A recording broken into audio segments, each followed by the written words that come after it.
Georgia, no surprise there. In the state of Virginia, we now rate that race too close to call. The polls having just closed. We're basing this on exit poll information, of course. In South Carolina for president, that race is still too close to call, we believe. In Kentucky, however, we project President Bush the winner in that state. We project the winner as well in the state of Indiana. And we project John Kerry the winner in the state of Vermont. You should know, by the way, you're watching election night coverage on the Fox News Channel. Good evening. With polls closed in 6 states, it is already a busy night. Beside the early returns from the presidential races that we have just showed you a moment or two ago, we do have some Senate and gubernatorial races to report. Let's take a look at them. In Georgia, we report the winner there will be Johnny Isakson. He's the Republican. That is the Zell Miller seat. That is a pickup for the Republicans. Zell Miller, of course, was a Democrat. In South Carolina, this is the race between Jim DeMint, the Republican, Isance Tenenbaum, the Democrat. That race at this hour is too close to call. Similarly, in Kentucky, where the incumbent Jim Bunning has had the race of his life from the Democrat there, Monjardo. That race is too close to call. Early count you see in there favoring Monjardo, still well too close to call that. In Indiana, we project the incumbent Democratic popular Senator Evan Bayh, a winner there. And we can't say the margin. It's now 68%, but that's just getting us started here.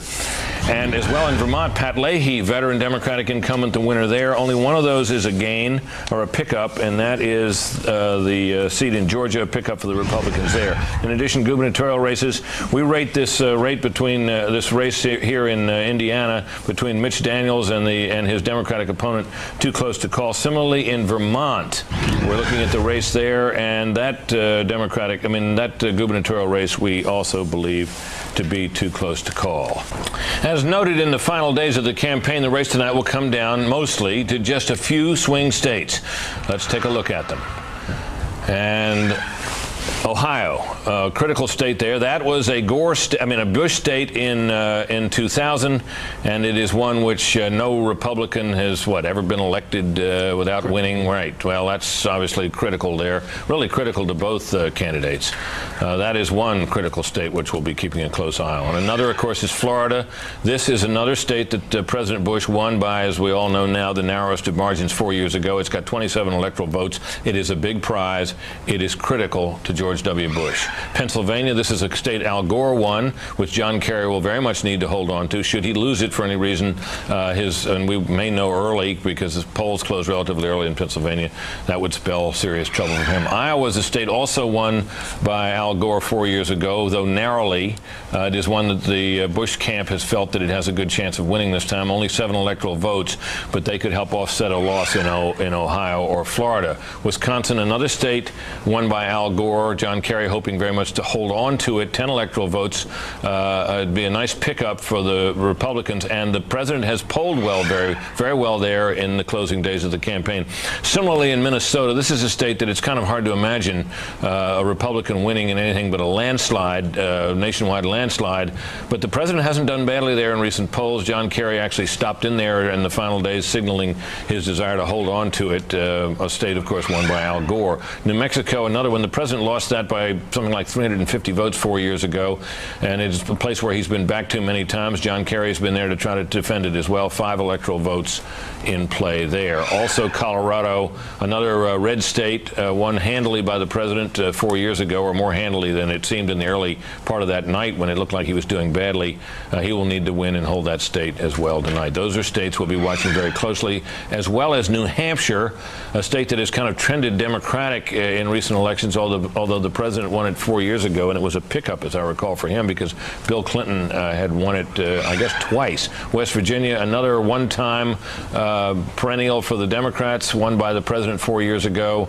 I don't think John Kerry has been to West Virginia in some time, so we can calculate that that is a state that he may have given up on, but nobody knows until the votes are counted. All night long, the best source anywhere for election information is our Fox News race ticker. It's at the bottom of your screen. On your left is a running updated count of the electoral votes from states where all the polls have closed and where Fox News has been able to project a winner. In the middle of the screen, the returns by state for the presidential race, Senate and governor's races if they apply, and certain selected House races. In the center is an alert bar where you will find breaking election news. Now, we're going to take a quick look at a couple of the boards in states where the polls have closed. Virginia presidential race, we rate that at this hour too close to call. Similarly, in South Carolina, we rate that race too close to call. We're going to take a brief break now. Okay, the polls have closed in a few states, and there are presidential as well as Senate races, obviously, in those states. And let's take a look first at Georgia U.S. Senate race, where we're projecting the Republican victory tonight. That is a pickup for the Republican Party. Johnny Isaacson, the Republican candidate in that race, he was running against Denise Majette. Denise Majette may be known to some of you. And we're looking at South Carolina. We're rating that too close to call, by the way. And the similar situation we have in Kentucky. A little back for a moment to this Georgia Senate race. Kind of an interesting race there. Johnny Isaacson winning that race. Now from 7:30, at 7:30 the polls closed in 3 states: North Carolina, Ohio, and West Virginia. And we do expect to be able to tell you something at the bottom of the hour about some of those races. In fact, so if you just bear with me for 4 more seconds, I'm allowed by the political gods to do. Ohio presidential race too close to call. No surprise there at this hour. North Carolina, similarly, too close to call. West Virginia, however, Fox News now projects that President Bush has carried the state of West Virginia, which he carried also 4 years ago, so that's not what we call a net pickup for him. George Voinovich, popular Republican incumbent senator in Ohio, we project him a winner tonight. In North Carolina, we project that Governor Easley, the Democrat, has won re-election. We also project that Manchin, the Democratic gubernatorial candidate in West Virginia, will be elected. None of those things is a surprise. Virginia presidential race remains too close to call. We're uncertain as to exactly why. Kerry is up in early returns by, as you can see, a 14% margin. Nobody expects that's going to hold. And well, President Bush way up in early South Carolina voting. Not enough in yet to project just a few thousand votes, as you can see there. So that gives you a sense of why we're saying those races are too close to call. Before we go, let's take a quick look at the raw vote count as we have it so far. There you go. As we roll through the ticker here, there it is, 57-42 President Bush. That's with only 1% of the nation's precincts in. No way you can tell anything from that nationally. We'll be right back. Let's get caught up on some of the other races we're keeping an eye on tonight. Joining us to do that, as she will through the evening, is Fox News anchor Martha McCallum. Martha? Hi there, Britt. Thank you. As you mentioned before, there are about 9 or 10 key Senate races that we're watching very closely tonight. They sort of make up the weave that goes behind the presidential race that will tell what the balance of power will be like in Washington. Democrats would need to pick up 12 seats in the House, net gain seats, in order to take over a majority in the House. And there are 11 states that are going to be electing a governor tonight. Let's take a look at some of the races and see how they're stacking up right now. This is South Carolina. We've said that the presidential race too close to call in South Carolina. This race also too close to call. Inez Tenenbaum and Jim DeMint, 57% for DeMint. This is a very interesting race at this point. 47% of the precincts in right now. Jim Bunning is lagging behind Dan Mangiardo, 53-47. That would be a big loss for that incumbent, Jim Bunning. Indiana U.S. Senate, no big surprise here. 61% going for the incumbent, Evan Bayh. No surprise here as well. In Vermont, a state that has already gone for John Kerry, Patrick Leahy, the incumbent senator there, is winning tonight. Too close to call. This one, Clooney versus Davis. This is, of course, Nick Clooney, the actor's, George Clooney, I should say, his father. He is losing right now 43-55%. 40% of those precincts are in. A lot of Hollywood money has gone into his race. Interesting to see how that turns out. Kentucky, we have Miller versus Ann Northup. Northup with 62%. She's defending her Republican seat there in Kentucky and has won several races in tight races in the past. Indiana Governor, Joe Kernan versus Mitch Daniels. This is George Bush's former OMB director. Interesting race here as well. 54% going for Daniels right now. Joe Kernan, who is the incumbent, took over for Frank O'Bannon after he suffered a stroke. He's in at 45% right now, and that is with just 15% of those precincts reporting. So we're going to keep a close eye on all of these races for you, Britt, and the panel throughout the night. I'll send it back to you. All right. It's almost 8 o'clock, and a rich harvest of poll closings occurs, including Alabama, Connecticut, Delaware, D.C., Florida, Illinois, Maryland, Massachusetts, Missouri, New Hampshire, New Jersey, Pennsylvania, Oklahoma, Tennessee, And we were going to be able to tell you about, we're going to have some calls to make in some of those states. We know you're going to be very interested in them. Both calls for both the presidential race and the Senate race as well. So stand by. It's 8 o'clock for president in Florida. Polls just closed. Too close to call. Same thing in Pennsylvania. Too close to call. New Hampshire. Too close to call as well there. Important state. New Jersey, however, Fox News now projects John Kerry will win the state of New Jersey. That is a state that there was some thought he might be losing traction in. It appears not. Fox News projects John Kerry the winner in New Jersey tonight. Illinois, no surprise there. John Kerry the projected winner. Tennessee, President Bush, no surprise there, projected a winner. President's projected the winner also in Oklahoma. That's a state he won 4 years ago, as is Missouri, but we rate that race in Missouri too close to call. We'll try to check in with the decision team to find out why. Massachusetts, no surprise at all there, of course. Home state of the senator, he wins in Maryland. That's expected. The winner in Maine. Now, there are 4 electoral votes. We're allocating only 3 in our projection there. There's a 4th that may be up for grabs there. We'll explain that later. Mississippi, we think, is too close to call. No one expects the president not to win there. Alabama, the president, a projected winner there. Delaware, not a surprise. Senator Kerry, the projected winner. Connecticut, same thing. District of Columbia, really no surprise. Illinois, that's a gain for the Democrats with the victory of Barack Obama. The only question is how much of a majority will he get? Not a lot of competition there from the Republican Alan Keyes, who came from out of state. Florida Senate race, we rate that too close to call. We also rate the Oklahoma Senate race too close to call. And in Missouri, we do project, however, that Christopher Kitt, as he's known, Bond, is a winner, incumbent. Pennsylvania Senate, our inspector expected to win there, but the fact that it's too close to call is kind of interesting. He is well ahead, it seemed. Chris Dodd, veteran Democratic senator, incumbent from Connecticut, he's a winner. Maryland, Barbara Mikulski, also a veteran and popular Democrat in her home state. New Hampshire, we're not calling that yet. Judd Gregg, son of the veteran New Hampshire politician Hugh Gregg, and the incumbent Republican senator is expected to win. You can see he's ahead, but we're not calling it yet. We are calling Alabama, however, for the incumbent Republican Richard Shelby. He a former Democrat. The Bush let's take a quick look. But we haven't seen a single red state become a blue state yet. Now let's take a quick look at just recapping a few of these boards on states. Ohio president, too close to call, folks. We're not calling that one yet. We're not calling North Carolina yet, although we expect President Bush to win that. Not calling Virginia, same reason. Look, the president's ahead.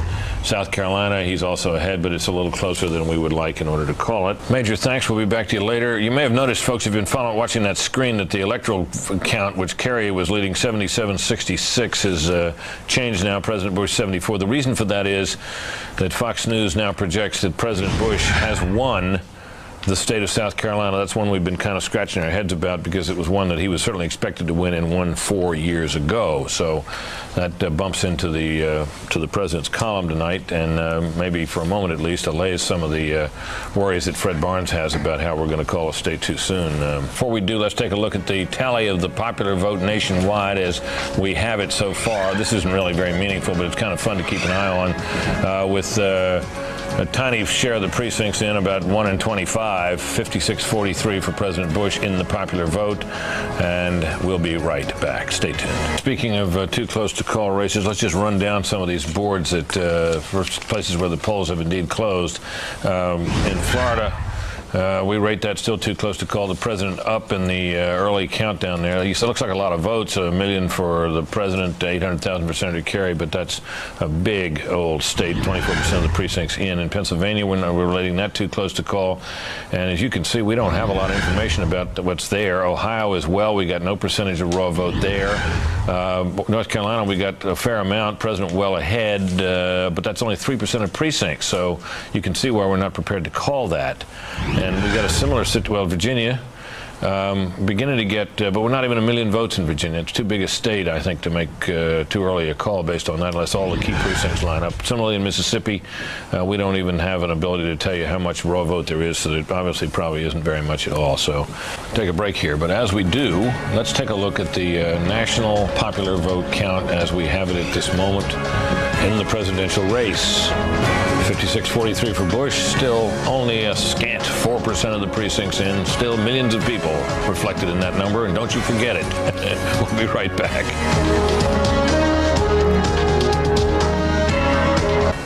We got a call we can make now in New Hampshire, where polls have been closed for a while. We can now project Judd Gregg, favorite incumbent, to win that. That's not a shift. He's a Republican senator, son of the late Hugh Gregg, who was the first President Bush's campaign manager in that state 24 years ago. Now, how's that for a piece of useless trivia? Let's check in now with Fox News anchor Martha McCallum for an update on these races and some others. Martha? Hi there, Britt. Thank you. One of the interesting questions at the end of tonight will be whether or not John Edwards made the right decision when he gave up his Senate seat in North Carolina. Let's take a look at what is going on in that state for a moment here.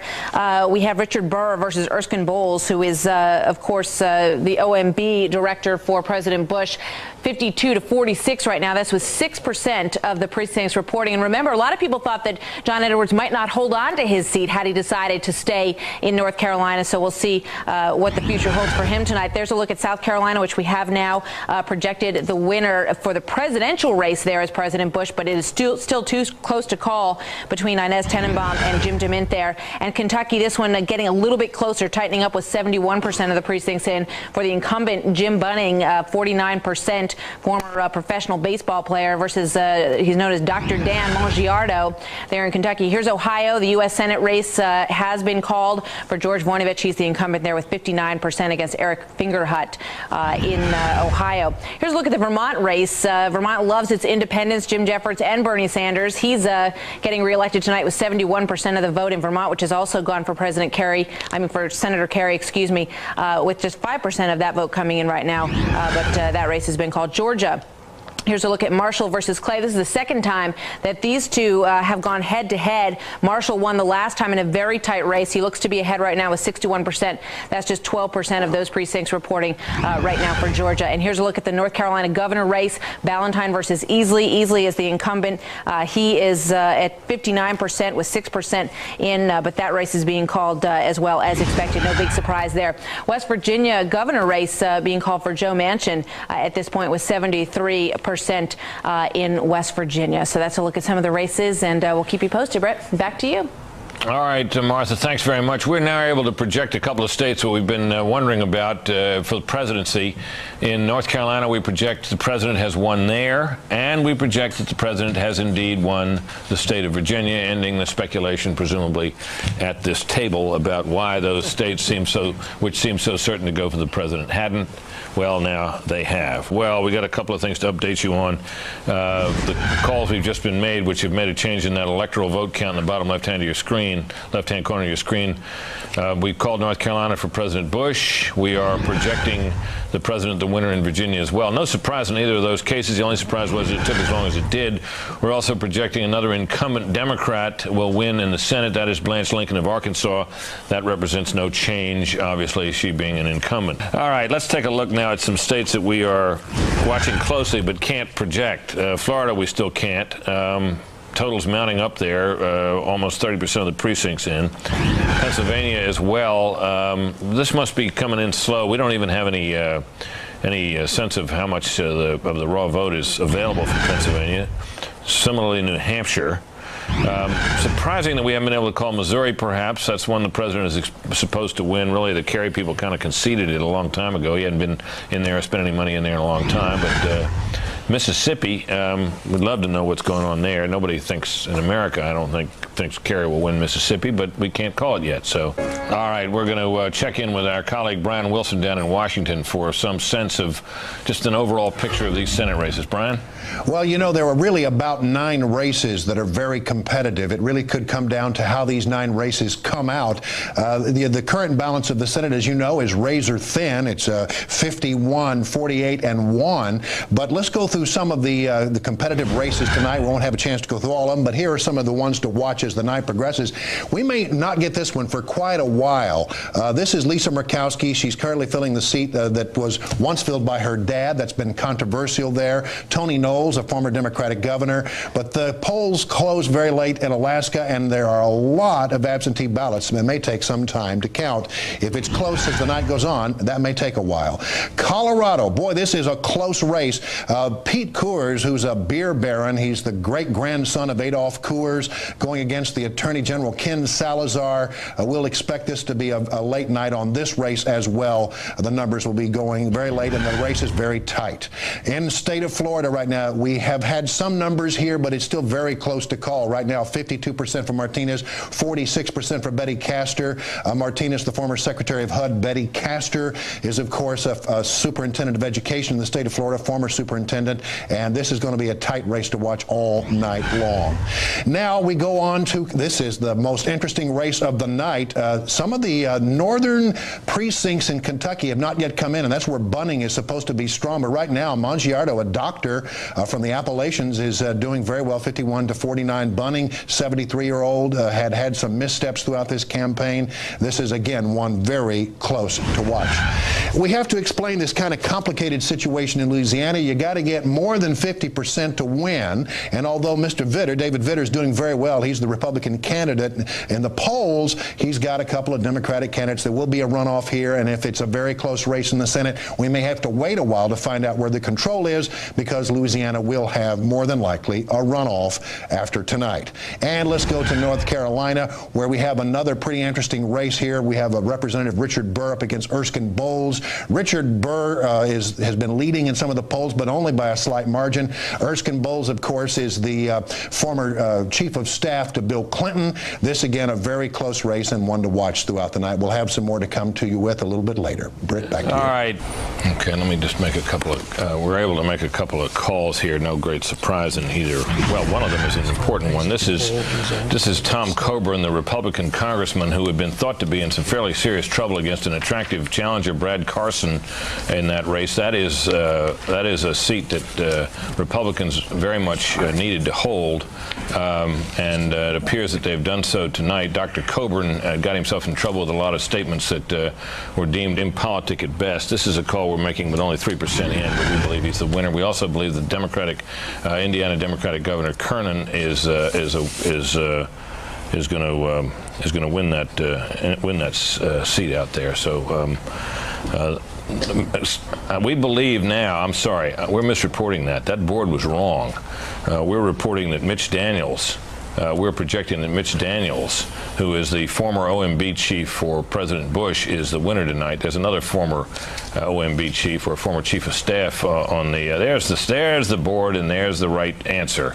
Half the precincts are in. We project Mitch Daniels the winner in that race out there in Indiana. That's the governor's race out there in Indiana. We're coming up here on 9 o'clock in about 45 seconds. There's a slew of poll closings.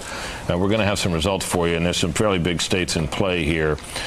Polls are closing in Wisconsin, Minnesota, Michigan, Colorado, New Mexico, all battleground states. So we'll have something to tell you about the state of the race in those two places as well. Some Senate races we're going to be able to call for you, or not call, but at least report on as well. So stay with us for the next few seconds here, and we'll be able to run down all of that for you. And we're just about 10 seconds away. A number of these remain too close to call, but there are within them some interesting ones. So as the 9 o'clock hour arrives, we can tell you that in Michigan, the presidential race remains too close to call. As you can see, only 1% of the precincts are reporting that we have so far. Similar situation as well in Minnesota.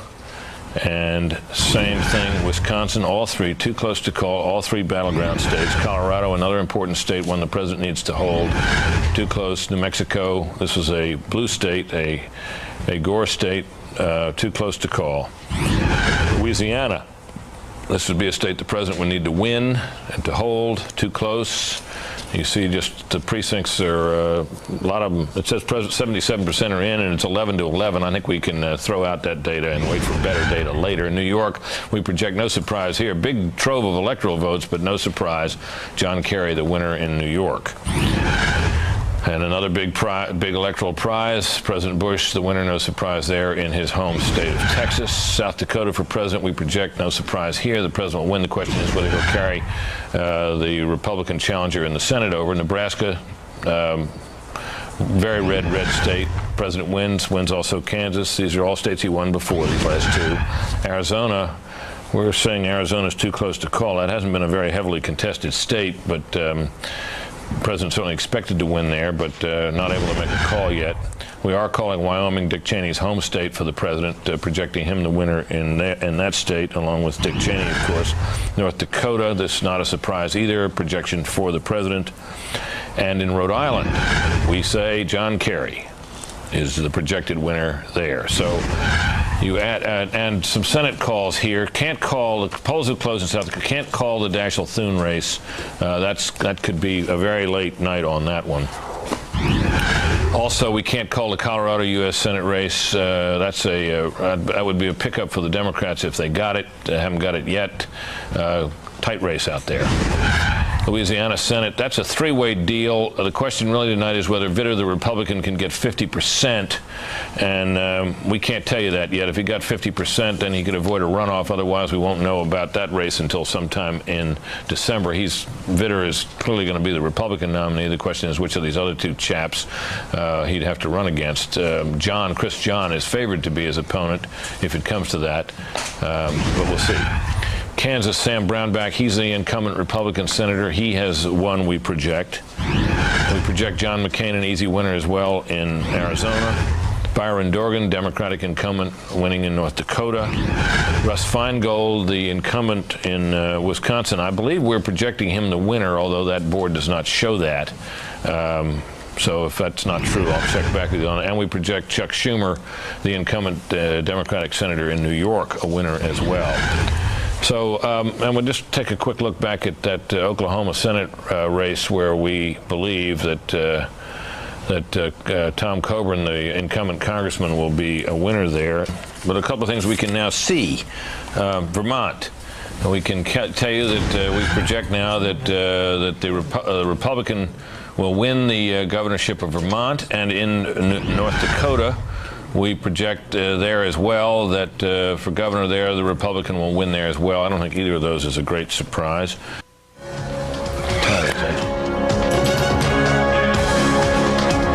All right, that is the list of states there that we have projected a winner. As you can see, red is the Bush states, blue the Kerry states, all of them former Gore states, and the red states are all former Bush states. So nothing has changed hands. A brief break, and when we come back, Martha McCallum will update us on a number of races. Stay tuned.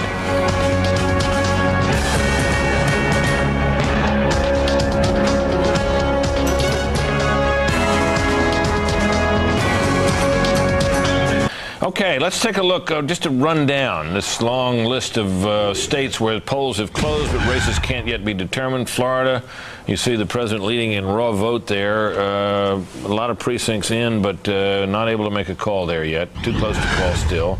Pennsylvania is the same thing. Kerry overwhelmingly ahead, but you see it's only 7% of the vote is in Pennsylvania, so it's way too soon to call on the basis of that. New Hampshire, we've got some vote in, narrowly Kerry ahead, but no call available to us there either. No projection yet in Missouri. President narrowly ahead, only 9% of the vote in. Precincts reporting, I should say. Same thing, similar situation in Mississippi. That's supposed to be a sure Bush state. 8% in, not enough to make a projection yet. Missouri, similar situation. The president slightly ahead in what's in, but as you see there, only 9%. We got this. Well, we're going to go back and forth, it appears, between these two states, Mississippi and Missouri. We've explained that as best we can. We have a similar situation in Michigan, in Minnesota, in Wisconsin, Colorado, New Mexico, and Arizona. So we'll await those updates on those when we have a little bit more to tell you. In the meantime, let's check in with Martha McCallum, who will run us down on some other races. Martha? Hi there, Britt. Well, one thing we do know about what the president is up to tonight, he has just put in a phone call to Johnny Isakson, who will take over Zell Miller's Democratic seat in Georgia. Isakson is a Republican, and the president has called to congratulate him on that. Let's take a look at some of the other races where some longtime incumbent senators are turning over their seat when this election is over. There is the Oklahoma race. Democrats were fairly optimistic about Brad Carson in this race, but Tom Coburn looks to be the winner in that race with just 13% of the precincts in, feeling pretty confident about calling that one. Here is Florida, very tight race, 48-50, favoring Martinez at this point with 54% of those precincts in, Martinez being one of two Hispanic Senate candidates who were out there this time, including Ken Salazar. And let's take a look at the next race, which is Illinois. Barack Obama, 81%. We knew that this would be a big swing in favor of Barack Obama, who has been running against Alan Keyes. That's a Republican seat that was held by Peter Fitzgerald, who was a one-time senator in the state of Illinois. All right, let's take a look at North Carolina. This is John Edwards' seat.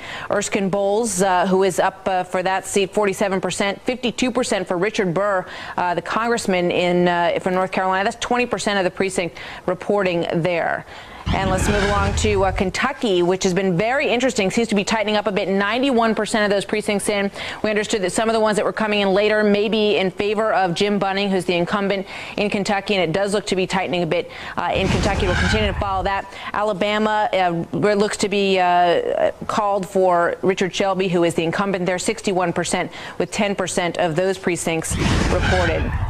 Pennsylvania is shaping up to look very interesting. 13% of these precincts coming in. Arlen Specter, thought to be somewhat invincible in Pennsylvania. The administration putting their support behind him in the primary race, 36% for Specter. But Huffle is at 61%, Joe Huffle in Pennsylvania. So that's one to keep an eye on closely tonight as well. Connecticut, this is another one that nobody thought would be close. Diane Farrell putting in a pretty good showing here at 42% right now. Only 6% of the precincts are in. But Chris Shea is thought to be a little bit more vulnerable in Connecticut that many people would have expected in the early going. And that's a look at some of those races. We expect to get a little bit of information coming in about South Dakota, the very important Tom Daschle, John Thune race going on there, and also Colorado. We should be getting some results in for the next time around. Brett, back to you. Okay. We do have one additional projection we can now make. This in Louisiana for president. This is a state the president was expected to carry, and we now project that he has done so. This stayed too close to call for longer than anybody expected. Florida, what's your take on Florida? Very close. I was there, and it looked to me when I was there that the president was probably going to have maybe a 3-4 point win, and that Mel Martinez was going to win. It looked like they had a great organization. Looked like the enthusiasm was up over 4 years ago.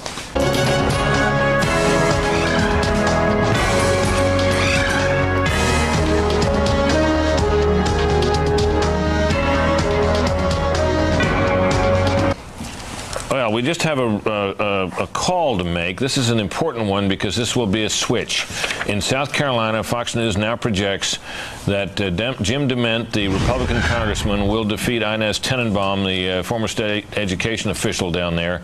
I guess she's still the state education superintendent down there. She's a very attractive candidate who gave DeMint, in what is a pretty intensely Republican state, a run for his money. We now project Jim DeMint the winner in South Carolina. That is a pickup of one. I guess that's a net pickup now for the Republicans of one seat so far. Democrats would need a net pickup on the night overall, a long way to go yet, of 2 in order to take control of the Senate back. So that would mean they'd need to do even better in the remaining races than we. Well, they only need a couple.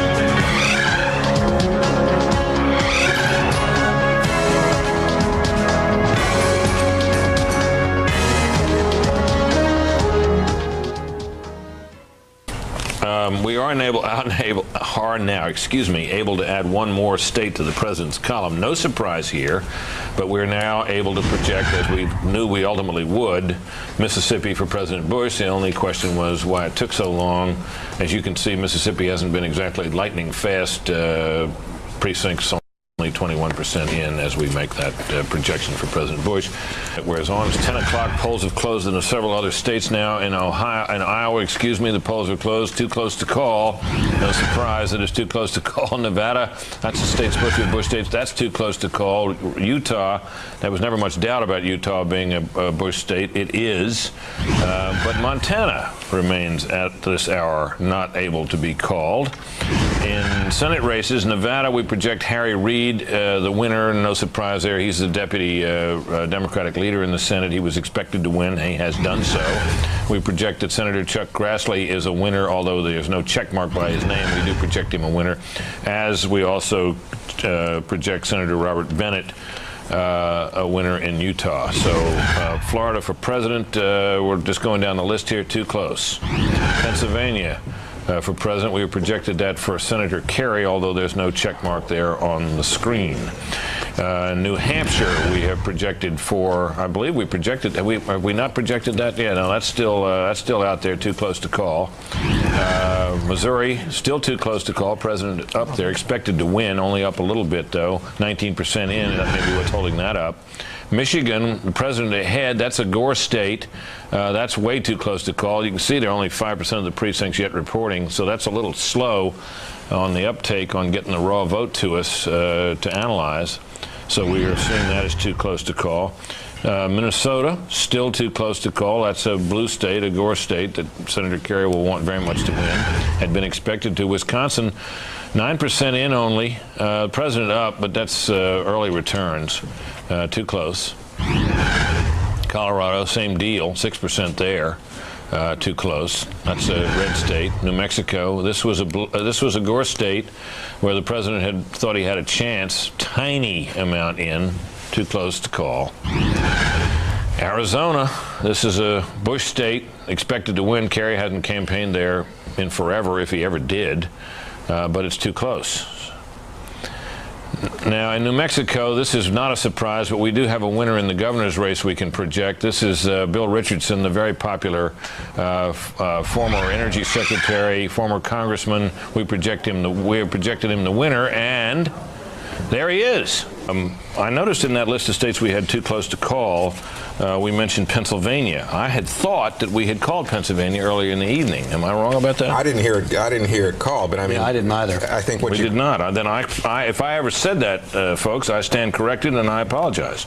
I had thought that, and that was I think that was one of the states where the exit poll gap was such that I must have imagined perhaps that. Anyway, let's take a look at it now. Kerry way ahead, 37% in. That's not a lot of votes. So those precincts must be in some less populated areas, perhaps, which would not bode particularly well for the president, because places like Philadelphia are expected to go heavily for Senator Kerry. But Western Pennsylvania, on the other hand, where Senator Rick Santorum has been so active in trying to get new voters registered on the Republican side and organized for the Republicans, and which has been kind of his political base, as he has turned out to be a surprisingly successful politician, perhaps. We also haven't been able to make a call, I believe, in that Pennsylvania Senate race. Of it is Martha McCallum to update us on some other races. Martha? All right, Britt, thanks very much. As we said at the beginning of the evening, 9 Senate races, key Senate races up for grabs tonight. We're going to take you through 7 of them right now. And let's start off with Kentucky, which has been very interesting tonight. But you can see right now Jim Bunning, the incumbent there, former baseball player, been in Washington quite a long time, in the Senate since 1998 and in Congress before that. He's at 51%. That is 99% of those precincts reporting in Kentucky. So it looks like Dan Mangiardo may be losing the edge that he had earlier in the night. North Carolina Senate race, Erskine Bowles, the former chief of staff for President Clinton, putting up a tough race against Richard Burr here, Congressman. 39% of the vote is in North Carolina, and that is, of course, John Edwards' Senate seat that is up for grabs there. And let's take a look at Florida. Very tight race, 49-49 right now, with 78% of the precincts in. So we know that the presidential race is too tight to call in Florida, and we're not getting any real clue here from the way things are shaping up in the Senate race either, which looks to be very tight between Betty Castor and Mel Martinez, who is a housing secretary for President Bush. This is another one that is a bit of a shocker, at least at this point, with 40% of the precincts reporting. Arlen Specter, longtime Pennsylvania senator, getting a good run for his money from Joe Huffle, who is the Democratic congressional candidate there, 51%, with 40% of those precincts in, much closer than expected for Pennsylvania. South Dakota, really the granddaddy of all the Senate races tonight. Of course, the Senate Minority Leader Tom Daschle, 51% in South Dakota right now. John Thune had been leading earlier in this race, but we only have 21% of these precincts in, and the Native American vote is said to be very significant, very important, I should say, in the outcome of this race. In fact, Tom Daschle launching a lawsuit against John Thune with regard to how the efforts that they've made to bring in those Native American votes. So a very interesting battle going on in South Dakota that we're going to continue to follow very closely this evening. This one also very close. Colorado, not yet called in the presidential race. Ken Salazar is the Democrat putting up a good fight here against Pete Coors, who is, of course, the beer magnate. This is Ben Nighthorse Campbell's seat. It should be pointed out that he's a Republican, but he used to be a Democrat. So this is a seat that Democrats would love to get back on their side. Right now, too close to call. And as you can see, only 7% of those precincts are in so far tonight for Colorado. Let's take a look at Louisiana. This is a three-way race. The winner of this race, in order to claim this seat, has to get at least 50%. David Vitter has had a very strong race so far as a Republican. Louisiana has never had a Republican senator, but if he doesn't get 50%, there'll be a runoff on December the 4th between Chris John and John Kennedy and David Vitter until one of them gets a 50% of that race. So that's a quick wrap-up of some of the more interesting races going on, some interesting shakeups look to be in the works, and we'll keep you posted on all of them. Brett, back to you. Martha, thank you. We're now able to put another couple of states into the win column for the president. This is Missouri. We now project will go for the president with its 11 electoral votes. That was a state he's expected to win. Also Arkansas, where there'd been some last-minute feeling among Democrats that with the little Bill Clinton magic that they might be able to turn that state in his direction. Its 5 electoral votes are now in the president's column. That brings him to 193. He'd been at 177. I kind of wonder how he ever got to 100, I thought he had anyway, how he got to 193, because 177 and 17 makes 194, but that maybe we can blame that on the exit poll. We got an intriguing situation in Kentucky. This is a state where a Democratic upset seemed very possible indeed, because the Republican incumbent, the former baseball great pitcher Jim Bunning, had made some misstatements that got him in trouble, and all the precincts are in now. Bunning is ahead by 8,000 votes there. 18,000 votes, excuse me. And we're not prepared to say he's winning, and Michael Barone is with our decision desk to explain why. Well, Brett, I've talked it over with the decision desk, and basically we're proceeding with caution here. We've got an 18,000 vote margin for Jim Bunning. The last I've heard, there were 4 precincts left off, 3 in Jefferson County, which includes the city of Louisville, and 1 in Daviess County, which includes the much smaller manufacturing town of Owensboro on the Ohio River. We don't really expect those to overturn it, but sometimes, Britt, a mistake is made in tabulation by the state or local officials. That happened in 2002. We called a race for Don Siegelman, the incumbent Democratic governor of Alabama, who was ahead by a tabulated 9,000 votes.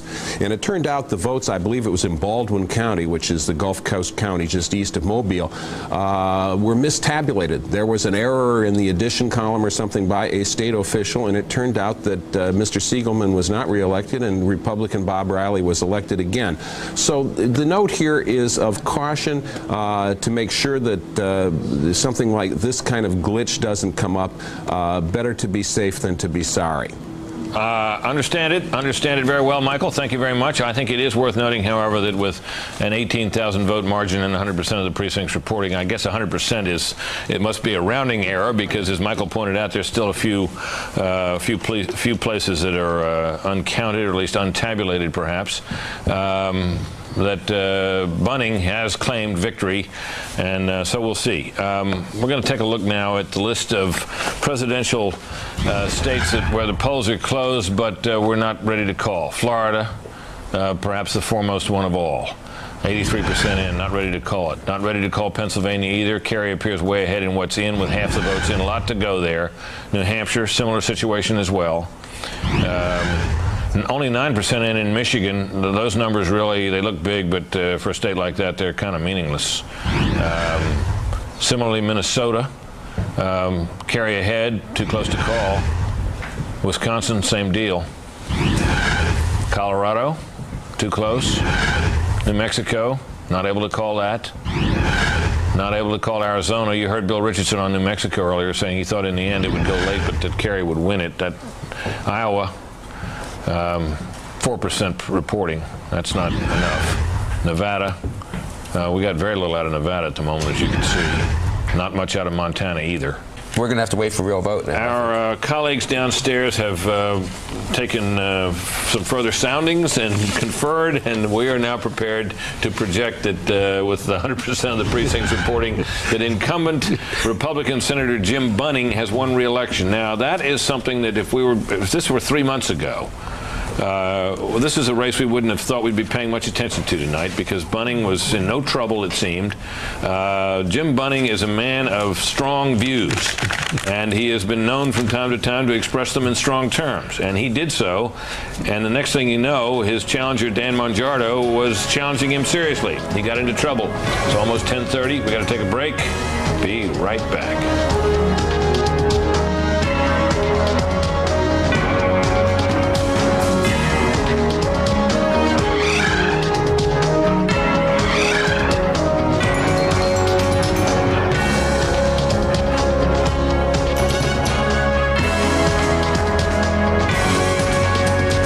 We want to give you a sense of what's happening in New Hampshire, where the race remains too close to call. And at this hour, the two candidates are separated by something on the order of 400 votes.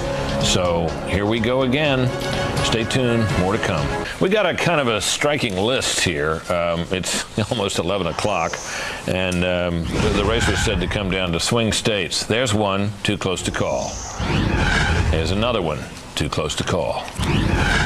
Pennsylvania, yet another. We thought we were going to be able to call this early. Kerry appears well ahead, but we don't know what's in that. Too close to call. Similarly, New Hampshire, an important swing state. You wouldn't think that, little state, but Bush won it. Kerry thought he could. A lot of Bush people thought he could. Not able to call it. Michigan, same deal. Minnesota, this is a blue state. We thought Kerry would win this easily if he was going to have a big night. He may yet, but he hasn't done it yet. Wisconsin, president still ahead in the state that Al Gore won. President leading in Colorado, but we can't call it for him. Senator Kerry apparently still with a chance out there. New Mexico, same thing. That's a Kerry state. I mean, that's a Kerry, a Gore state. Arizona, this is a state the president won. We're not able to call it for him. Iowa, same thing. That's another swing state. Basically, this is a catalog of swing states. Nevada, that isn't really a swing state. The president, you would think, would be ahead there. We don't know what's going on. It looks like no data. Same thing with Montana. That looks like very limited data as well. We've got a call we can make. This is not a surprise, but it's an important state. Senator Kerry, we project, has won the state of Pennsylvania. Now, that is an Al Gore state, one he had been expected to win all along, where the president had made a showing and had been shown close in the polls. We're not able to characterize the margin there, but we do now project the state of Pennsylvania for John Kerry. That is the first of the big Rust Belt states that we've been able to call. We've also called New Jersey for Senator Kerry, and those two results, New Jersey went early, and we thought that was going to be an indicative, and I think also all of us sitting at this desk tonight rather expected that Pennsylvania might soon go the same way, and it didn't. And the fact that it's this late takes some of the punch out of it as at least psychologically as a. Now, in North Carolina, this is an important race here. This is Richard Burr, the congressman challenging for the seat that had been held by John Edwards. We project now, Fox News projects that Richard Burr will win over a very well-qualified challenger, the former Clinton chief of staff Erskine Bowles, successful businessman, very popular figure in that state, very widely known, ran before, lost, of course, to Elizabeth Dole. We're going to take a break now, but and then a House of Representatives. 11 o'clock, Fred. Hate to interrupt. California for president. Too close to call. State of Washington for president. Too close.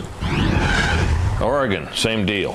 Hawaii for president. This is a state the Republicans have been going after with some hope, still close to call. However, we can give you Idaho. No surprise at all there. That's as red a state as you'll probably find. The president, big winner there. California U.S. Senate, Barbara Boxer, no surprise, incumbent Democratic senator, wins. We project in the U.S. Senate seat there, that's too close to call as well. That's George Nethercutt running for the Senate. He's a congressman who was elected in the Republican sweep in '94, and he upended the then House Speaker Tom Foley.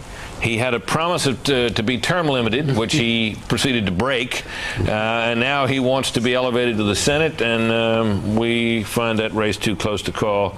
There's an Idaho Senate race, I'm sorry, I mentioned it, and the Hawaii Senate race, I believe we're going to be able to project that. Yeah, Daniel Inouye, the veteran Republican, Democratic senator, he's been there since a very long time. This must be about his, this must be his sixth or seventh term, right? He was there forever. I mean, he was there a long time, remains popular. It's probably the most watched non-presidential race in the country, and that, of course, is the Senate election campaign out in South Dakota, where the current Democratic leader, Senator Daschle, is utterly deadlocked there. They're separated now by less than 1,000 votes, about 700 votes between them. Congressman Thune ahead. Only 42% of the precincts are in out there. I don't know where that stuff is or anything about the Indian reservation tabulation out there. What can you tell us, if anything? So we can give you a result now for president in Washington, a projection there that Senator Kerry will win that. That a blue state was expected and needed to win by the senator. Still not a single shift. Let's check in on the little state, the Granite State, that has become so critical a state in all of these discussions tonight. It is as close as it can be up there. Let's check in with Michael Barone for some thoughts and information on what we're seeing there. Michael? Well, it's New Hampshire is the Granite State, and both the candidates are trying to chip away at it in all its cities, towns, locations, plantations, and gores, which are units of local government and election reporting in New Hampshire. 4 years ago, this was a 48-47 Bush state. Right now, we're showing tabulated vote with 50% for John Kerry, 49% for George W. Bush. And looking at the town by town and city by city returns, Britt, I don't find any clear pattern here. You can look at, you can look at Manchester, where Bush is up 1, Kerry is up 2 from 4 years before, or Nashua, where Bush is up 3, Kerry is not up from 4 years before. And then you turn around and see something like the college town of Keene in the southwest, where Bush is down 1 and Kerry's up 7. That was a hotbed for its Vermont neighbor, Howard Dean, in the primary period in New Hampshire. No clear picture on how New Hampshire's spinning. Some of the places, Manchester, as last I saw, 8 out of 12 precincts, wards have reported. Nashua, 8 out of 9, but the city of Portsmouth, left-wing leaning, is out. So no telling where it's going to go. So this lead that Senator Kerry has here, percentage point, you don't consider to be meaningful at this point? I would not predict on the basis of what we've seen here. What it isn't like is the early exit polls that showed John Kerry with a big margin. Okay, the exit poll takes another hit. All right, Michael, we'll be back to you soon. Thanks very much. I'm sorry. We're now projecting in Washington State that Pennsylvania Senate, we have a projection there. This took a while. Senator Specter, the incumbent Republican, we believe a winner. That's not a surprise. Patty Murray, the incumbent senator there, winning out over George Nethercutt, whose term has finally, it seems, been limited. Thanks very much. We have a House race to call. It's an interesting one because this is one of these cases where redistricting put two incumbents against each other. And let's take a look. This is the 32nd Congressional District in Texas. And we project that Pete Sessions, the Republican, is the winner over Martin Frost. Martin Frost, a member of the Democratic hierarchy in that state. He's also been the head of the Democratic Congressional Campaign Committee in the past. Very skilled politician there, and we project that his congressional career, at least for the moment, is over tonight. Republican Pete Sessions, the winner. We're going to take a break now, but as we do, let's take a look at the nationwide state picture in terms of red and blue states and see if we can spot in there anywhere a red state that has gone blue. No. Any blue states red? No, not yet. So everything is in form. The election is still very much out there. We got much more to come. Stay with us here. But before we do, we can project a winner in Arizona for president. That's President Bush, as expected. Still, no blue state has gone red. No red state has gone blue. That's the state of the national election picture at 11:20. We're taking a break. Be right back. We got a projection. This is this is still no change. But in Montana, a state in the Mountain West thought safe for the president, he's won. So I think Florida is going to come back for the president, and that is going to make, well, here, let's look at this numbers. So Bush is up by almost 300,000. Yeah, he's got a 5% margin. of the precincts out. So you can do the math. 5% of the precincts out's about 350,000 votes out. So unless there's something funny, unless there's a huge number of absentee ballots that are being contested, it would have to be huge. It looks to me like Bush wins. Florida, incidentally, if you look at I've been looking at the raw numbers, it looks like Florida turnout's going to be about 15% higher than 2000. It looks to me like national turnout's going to be up at least 10%. Looks like there'll be 120 million voters this year, I think. Let's look at the Ohio board now. This has become the focus of attention for the entire political world at this moment. Raw vote out there, president up slightly, 61% in, president up by what, 132,000 votes. In a state the size of Ohio, 132,000 votes can be overcome with another, with only, of course, when you say 61% of precincts in, that's done by number of precincts, not by population, so we don't know what proportion of the raw vote is still to be found out there and how much opportunity there may be for Senator Kerry to make up that difference. But we are nowhere near prepared to call that race. We are prepared, however, to talk about why and what signs there may be of which way this might end up going with Michael Barone, who is down with our decision desk. Michael, can you provide us some further insight on Ohio? That looks, to the naked eye, like a reasonable lead in Ohio for President Bush. What are your thoughts? Well, Brett, I'm just looking at some of the tabulated vote figures here in the different counties, and I'm seeing a number of different things. I'm concentrating this time on the large counties, Cuyahoga County, which includes Cleveland and majority of it's suburban. But Democrats got 166,000 vote majority for Al Gore here. About half the precincts have counted there.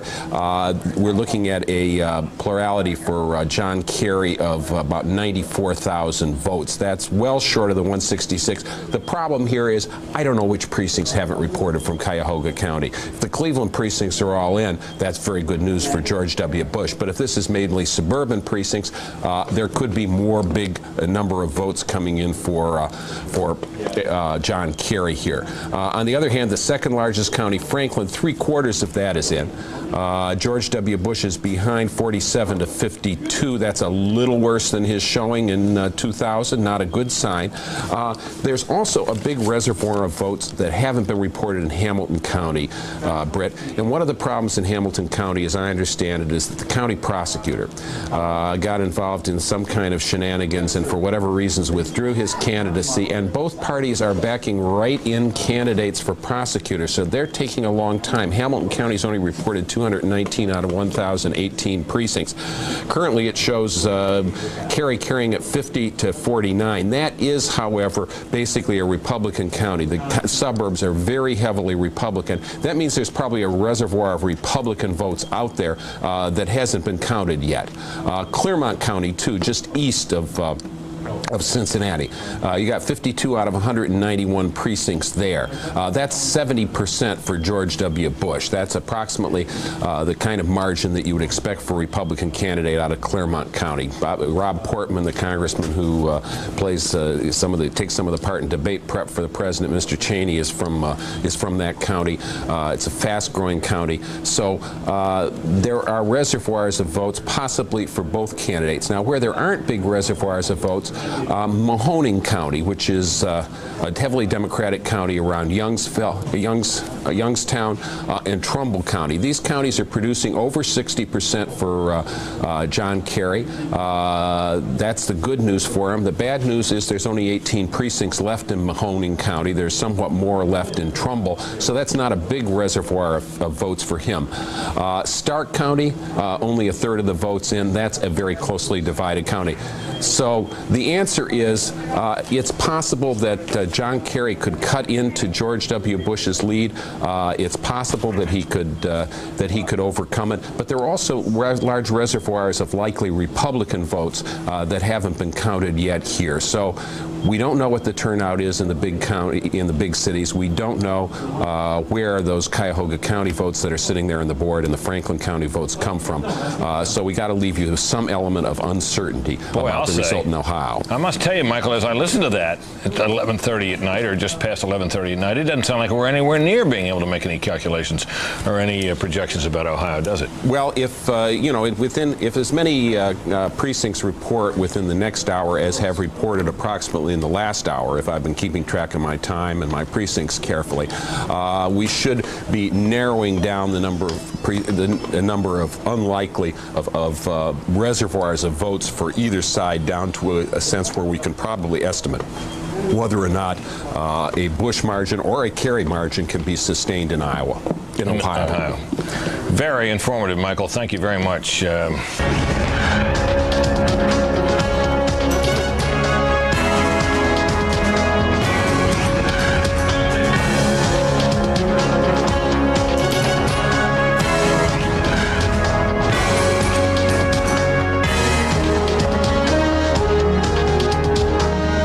Let's check in with Martha McCallum for information on some of the other races. Martha? Hi there, Britt. Well, some of the surprises have actually come up in the Senate races. Very strong night for GOP Senate candidates. Let's take a look. We're going to start, though, with South Dakota, where we'll get a look at whether Tom Daschle has a chance of holding on to his minority leader position in the Senate. 49-51. John Thune looks to be ahead right now. 61% of the precincts reporting in South Dakota, but we know that there's already been one lawsuit filed last night on behalf of the Daschle folks with regard to the Native American vote. This is one that we may not get a final decision on for some time and may indeed be contested. John Thune lost his last Senate race to the junior senator in South Dakota by 524 votes. So he is clearly looking for a win here, and we'll see what he's able to pull off tonight in terms of South Dakota. Let's take a look at some of these other Senate races. I think we have Louisiana coming up next. Do we have a look at Louisiana? Let me just get you up to speed on what's going on there. David Vitter is putting in a very strong showing. He needs to be better than 50%. You can see he's at 52% right now. This is a big surprise. There has not been a Republican senator from the state of Louisiana. The two gentlemen there, Chris John and John Kennedy, are the Democratic runners in this race. But if Vitter gets over 52%, there will be no runoff on December 4th in the state of Louisiana, and he will be the first Republican, and that would be a big pickup for the Republicans. This is a look at the Florida Senate race. We know the presidential race too close to call at this point in Florida. This one also too close to call. President Bush has put a lot of support behind Mel Martinez, his former housing secretary, and this race is still very tight. 97% of the precincts in is still too close to call. Ken Salazar, interesting. He is one of several Democratic candidates who chose really not to campaign with Senator Kerry when he came calling in their state. He did make one late appearance with John Kerry, but it's a very moderate state, and in many of these states, the Senate candidates felt that it might not serve them well to be seen campaigning around the state with John Kerry. So we'll see how that ends up working out for Ken Salazar, who's at 51%. Peter Core is at 47% right now. Alaska race, one that the Republicans want very much to hold on to. Lisa Murkowski is the incumbent there. Her father held that seat. He turned it over to her when he became the governor of Alaska, and she's up against Tony Knowles, who's the former Democratic governor of Alaska, and that race still too close to call, but we're keeping a close eye on that and also a very close eye on South Dakota, Britt, and we'll send it back to you. Okay, Chris, thanks very much. It's just after the midnight hour. Let's look down the list of presidential races that we have not been able to cover state by state by state. The president's still clinging to a lead a slight lead in Ohio, too close to call. Other networks have called this. We're relatively sure that the president is going to win this. We're just out of an abundance of caution, we're holding back on this. But this is all but in the president's column. New Hampshire, too close to call. Similarly, Michigan, too close to call. Minnesota, the same. Wisconsin, same thing. Now, Colorado, the president looks well ahead there. Probably will win that, but we're not calling it yet. We are being very careful, as we are indeed in New Mexico, where the lead is smaller for the president, about 12,000 votes, just under 12,000 votes. And in Iowa, we see Senator Kerry with a lead. It's, about 225, 215 votes, something like that. That is way too close to call at this 21,200, I should say. Nevada, this is another one which which we expect the president might win. But look, Kerry's up with 6%, only 6% in. So that 6%'s wrong because there's too many votes. Too many votes for that. Okay, well, we'll try to figure that out in a little while. In California, early going, no expectation that the president could pull an upset there. Senator Kerry will probably win that state. And Washington for president, that check mark, pay no attention to that. That state has gone, and we believe that it is gone for Senator Kerry. Oregon, Kerry well up, not yet to be called, although it's getting a little late. And Hawaii, we got very little out of Hawaii yet, so we're not making a call there either. So that's the rundown. Oh, Idaho, we've called that for the president, and no surprise there. So at this hour still, 4 minutes past midnight, 5 hours and 4 minutes after polls started closing, not a single state has changed hands. Not a red state has gone blue, nor a blue state red. And the one we're all most intensely focused on is Ohio. But we're also wondering about Wisconsin. There's been very little about Wisconsin. Let's check in with Michael Barone and find out why. Michael, what do we know at this hour about Wisconsin? Well, the tabulated vote that we've got in Wisconsin right now, Britt, is 50% for John Kerry, 49% for George W. Bush. That's about as close as it comes. 13,000 votes separated. We haven't got any counties in here that I've seen that we've got full precinct returns, so it's hard to make back-to-back comparisons with what we saw in 2000 when George W. Bush narrowly lost this state 47.6 to 47.8% for Al Gore. Right now, Democrats' two big counties in the state are Milwaukee County. They're leading by about 83,000 votes. They won that county by 88,000 in 2000. I don't know whether the remaining counties, remaining precincts in Milwaukee County, of which there are about 170, are in the suburban areas in which you'd expect a small majority for John Kerry, or perhaps even for some for George Bush, or in the city of Milwaukee, in which case you'd expect a big margin for a bigger margin, but I suspect from the numbers on the board that probably the central city figures are up there. Dane County is the other big county. John Kerry had a monster rally there with Bruce Springsteen in the last days of the campaign. That's Madison, the university county. You know, it's one of those hip university towns that's very left wing. John Kerry's got a 60,000 vote margin. 4 years ago, Al Gore won with 66,000. There's still about 70 precincts left there, so that he could expand the margin. On the other hand, there's room for Republicans to expand their margin. Waukesha County, directly west of Milwaukee, relatively affluent suburban area. That has a 59,000 vote margin for George W. Bush right now, and there are still some 60 precincts. It's running 68% for Bush. Ozaukee County, just north of Milwaukee on Lake Michigan, that's got a 8,000 vote margin for George W. Bush. It was 16,000 last time. Half the precincts are still out. And Washington County, northwest of Milwaukee, that's a suburban and rural area. There's a 12,000 vote margin right there now for George W. Bush. It was 23,000 last time, and more than half of another 26 precincts are open there in Washington County. In addition, we've got an awful lot of rural counties that just have a few returns, and you can't draw many conclusions, but I will look at this.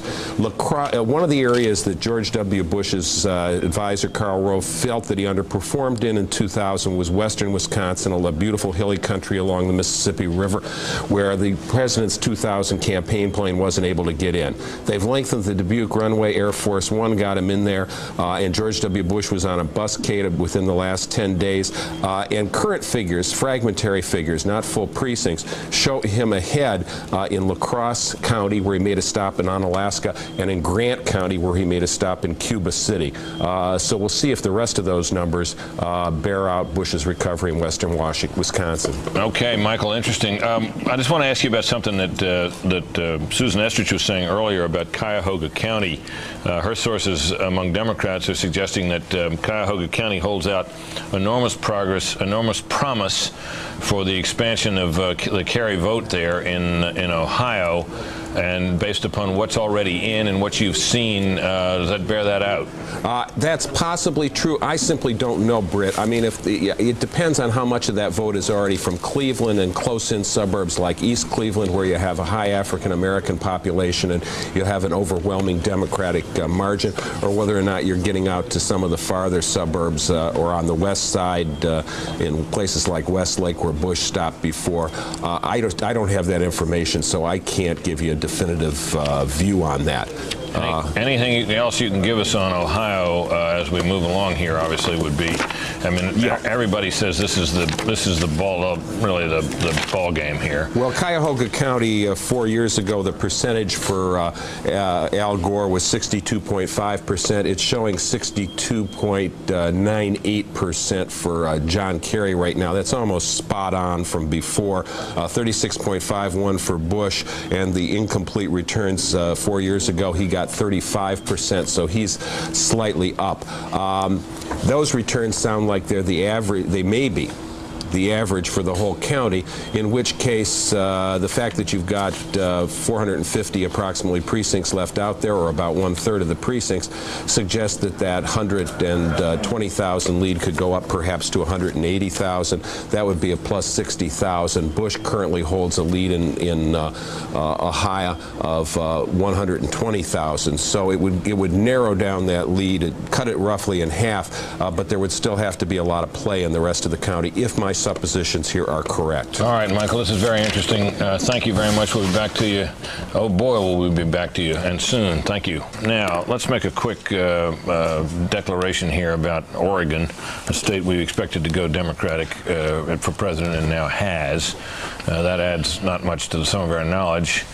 And we're also projecting, to the surprise of no one, that California will also go for the Democrat John Kerry. So that leaves us, well, it leaves us exactly where we've been since this morning. Just kidding. Be right back. Stay tuned.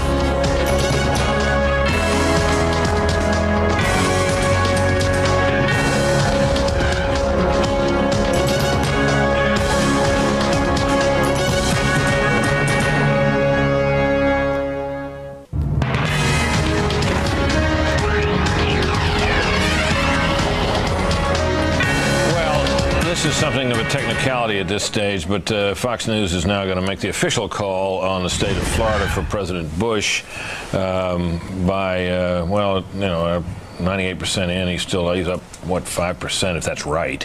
But that bumps his electoral vote total, at least up on our screen, to 237 and leaves him within striking distance, obviously, if he carries of Ohio over re-election. So we continue to follow that with considerable interest. All right, Greta, thanks. We're now projecting, as you might have noticed on your screen, the president bumped up 246 electoral votes now by virtue of Colorado being added to his total of states. That, of course, is a Bush state, so still we don't have a change. But the president inches within 24 electoral votes of re-election based on the states that have been projected. I guess I mentioned New Mexico. Yeah, well, there you go. There's Ohio. That 129 or 130,000 vote lead persists. We're now up to 79% of precincts in. Everybody seems to have a story in each campaign about their path to victory there, a comeback by. Now, Nevada, Kerry up slightly, 3,000 votes, or 2,000 plus votes there, 3,000, I guess.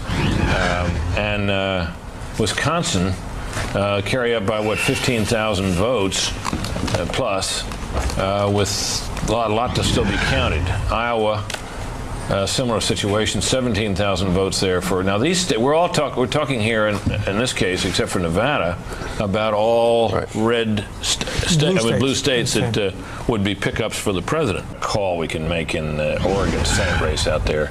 That's Ron Wyden, the incumbent. I don't think anybody thought he was going to lose. You can see he's wildly ahead. Looks like he's got the guy doubled at this stage. A lot of precincts still to go, but we project him a winner anyway. That doesn't move the ball in the Senate configuration at all.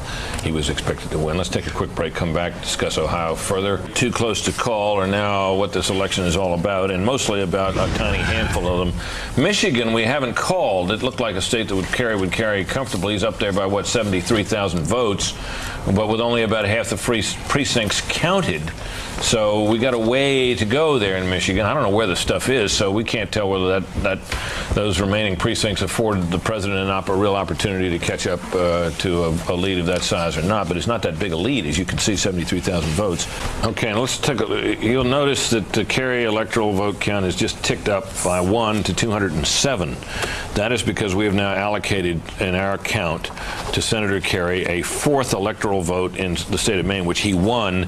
There's a complex formula by which a single electoral vote out of that state's 4 is awarded. So we gave him the 3 were decided early when we projected he carried the state. This 4th one has now been awarded to Senator Kerry. I'm sure he's glad to have it, but I doubt he's focused very much at this hour on the state of Maine.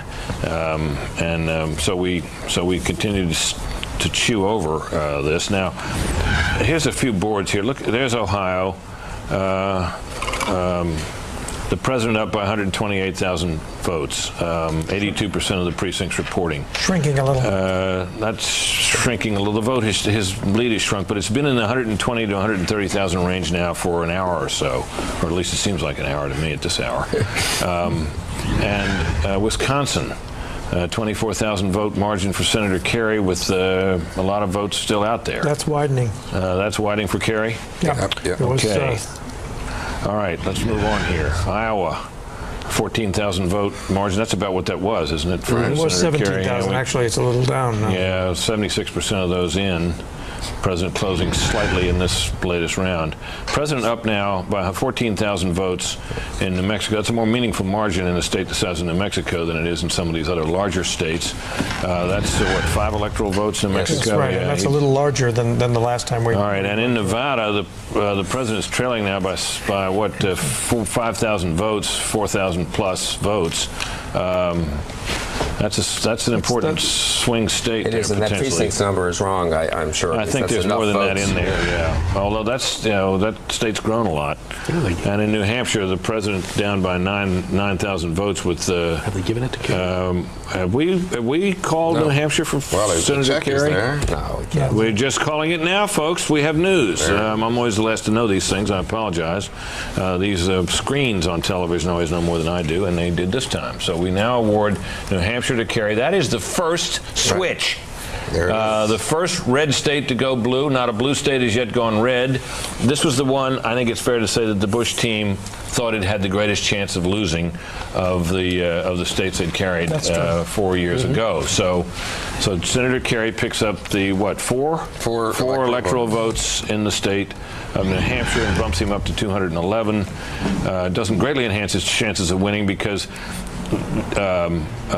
redistricting had given him, now you say Minnesota, Kerry up there, but a lot of votes still out. You'd have to figure that with a 124,000 vote lead, he'd be in good shape. So we're not ready to call it, though. I was just going to say about New Hampshire. It was a near tie last time. The president won by, what, 2 electoral votes or something like that. But the states he carried ended up with 7 more electoral votes, so New Hampshire alone can't even it. But it helps. It helps greatly. Everything helps at this point. 12:30 at night. Everybody wants everything they can get. Oh yeah, we're now projecting that race in Louisiana is over, and that Congressman Vitter will become Senator Vitter. Almost everything is in there. He had to get 50%. We're showing him at 51 at the moment. That means no runoff and 1 more seat for the Republicans in the Senate, putting a possibility of what does that give us? That gives us 54-45, with a couple of states still out there, Colorado and Alaska that they could lose. That could get it back to 53-47. That would be a net pickup of 2. Well, and South Dakota. South Dakota's still out there, so they can't lose it. Yeah. Right. Yeah. The ones we know that are out there, they can't. So there's no way, I think we're now in a position where we can all but say that Fox News projects that the Republicans will retain control of the Senate, something that's not been much doubt. Let's take a look at the popular vote nationwide. We got a ways to go here, but it's getting to the point where now we really do have some numbers. We got 71% of the precincts in across the country, and the president is up by 3%, which is no, would be better than he did last time. And it's a lot better than the exit poll. Well, you know, with that, I mean, that Well, California. we could just have, if Ohio goes against him, we could have Bush winning the popular vote and losing the electoral vote, which is a flip of the last time around. Yeah, I wouldn't count on that. I wouldn't count on it, but it could happen. There's a lot of California popular votes still out there, and I don't know how that popular vote's going to end up.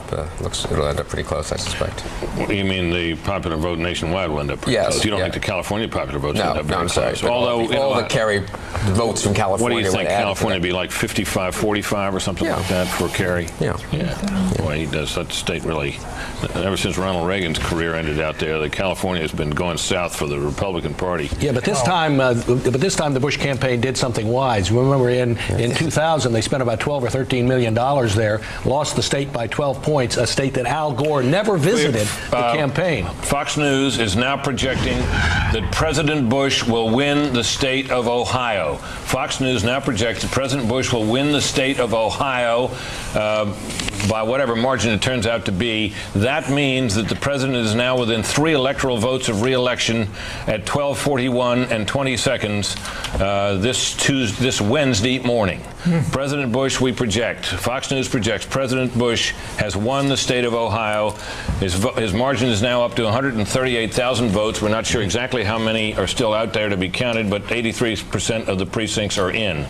So this begins to look like the president needs very little else to win. If he wins New Mexico or Nevada Alaska or Alaska and Alaska brings him to 269. Alaska brings it to a tie, which means that if these results hold, and we think they will this time, there's no way at this hour, unless there would be a stunning presidential upset in Alaska, that we can see that John Kerry can win this election. Now, we don't have anything from Alaska. Well, Alaska's a state. The polls are still open in Alaska. They could win. Alaska's a state that Bush is expected to win by 25 or 30 points, as he did last time. Our decision desk has been so cautious tonight. I mean, for them to be projecting Ohio, they must know what's outstanding in Ohio. Well, you want to check into in a minute here, when Michael Barone is ready to talk to us, we'll check down there with him and see what the basis of this decision was. There are also some legal issues in Ohio, and they must be pretty confident that the margin won't be just a few hundred or even a very single-digit thousand votes. Okay, I think if the margin gets above 10,000. Bill, let me interrupt you to go to Michael right now. Michael,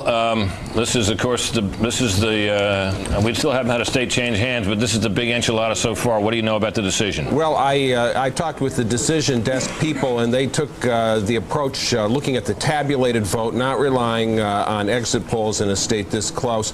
And they gave an analysis that was roughly similar to one that I presented on this show and on Fox Broadcasting News. And that is to say that even if the Democrats, even if John Kerry gets a big margin out of the 1/3 of the precincts still left open. Not even that many, Michael. Is it that many left still? It's not that many. It's about 25% of the precincts left in Cuyahoga County. Gotcha. There aren't enough reservoirs of likely Democratic votes among unreported precincts to get John Kerry over the top. And there are some reservoirs of Republican votes, notably in Hamilton County, which includes Cincinnati.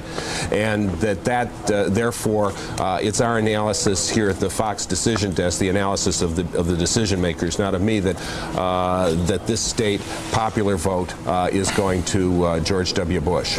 So all that would appear to be left, Michael, based on what we're counting out here, is barring a Kerry upset in Alaska, and he would have to run the table on remaining states, including Alaska, in order to get to 270. If he doesn't win Alaska, we have a tie, and if we have a tie, the election goes into the House, and the president would be reelected by virtue of the vote in the House of Representatives, correct? That's correct. And from what we've seen tonight, I've been scanning the House races from time to time. We went into the election with 30 states having a majority Republican delegation. It seems likely that we'll come out with approximately that number, at least 26 or more, which is the number needed to elect a president in the House. All right, so we now watch carefully these other smaller states, New Mexico, Iowa, Nevada. Wisconsin still is the biggest one, but he doesn't need enough electoral votes for Wisconsin. He only needs a handful now. If Bush wins Alaska, and if we're right about Ohio, he's now ahead in New Mexico, and it looks by a decent margin. 14,000. And that would give him a majority. We won't have a 269 to 269 nightmare. Okay. We won't have a Bill Kristol posits that we won't get there. We're going to take a break now, but before we go, let's review the call we just made. Fox News projects President Bush, the winner of Ohio, brings his electoral total to 260 within just a few votes of certain re-election.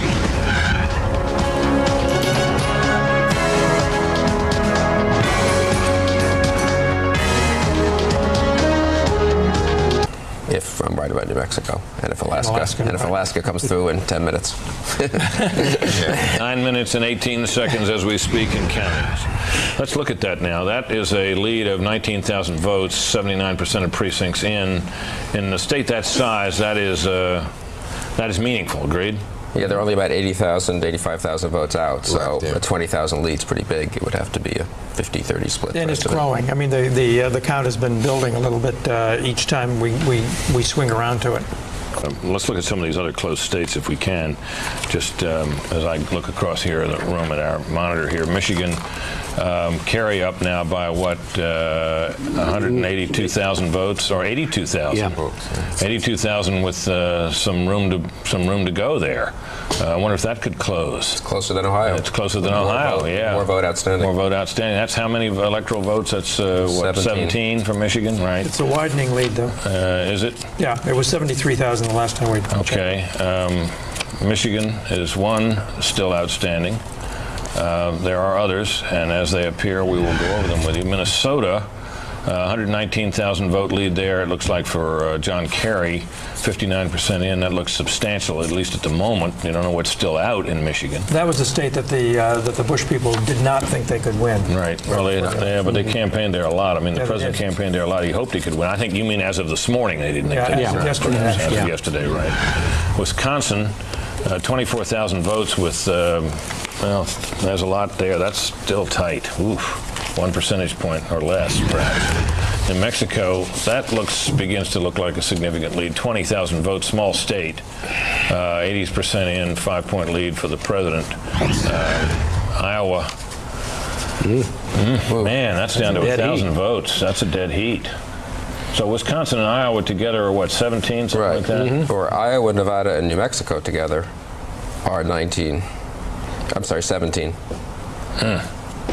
Now we haven't seen much from Nevada lately. Let's look at that. Kerry's still ahead there. Is that narrowing? I think it is, isn't it? Yeah, that's narrowed a lot, and not much of it in. So that's anybody's ball game. Last time around, it was 3,000. What is it now? 3,000. Yeah, okay. And Hawaii, we don't have squat from Hawaii, as you can see here at 3 minutes to the hour of 1 a.m. But the Iowa. Okay, and we're coming up on 1 a.m. We now do project the state of Alaska, as the polls have just closed there, for the president by what looks like a substantial margin, which would mean that the electoral vote count now stands at 269 for President Bush by our projections against 211 for Senator Kerry. And that would mean that if this was the way it ended up and Kerry won everything else in sight, Senator Kerry won everything else in sight, that the election would be a tie. We have a call to make in Colorado on the Senate race, and this is a pickup for the Democrats that the Attorney General there, Ken Salazar, defeats the beer company heir, Mr. Coors. This was a close race. It was thought that Coors might be able to make it up in the end. Now you saw it switched over to the presidential outcome there. President Bush, we project, as others have, the winner in the state of Colorado. So.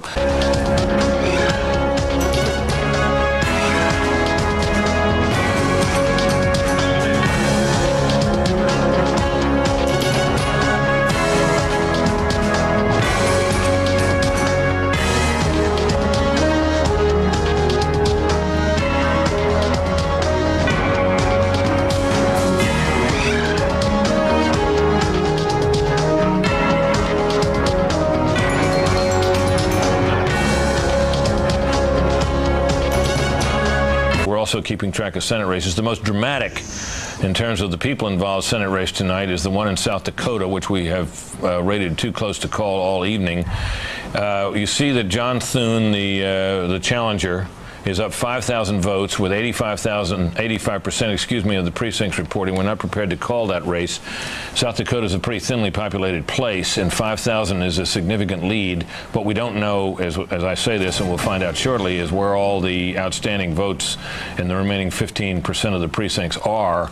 And that obviously accounts for the reason why caution dictates that no call be made in that race. Also in Florida, we have a very close race there. That's a 72,000 vote lead out of 7 million, roughly just under 7 million cast for the former Housing Secretary Mel Martinez over Betty Castor, who was the president of Florida Atlantic University, University of South Florida, excuse me.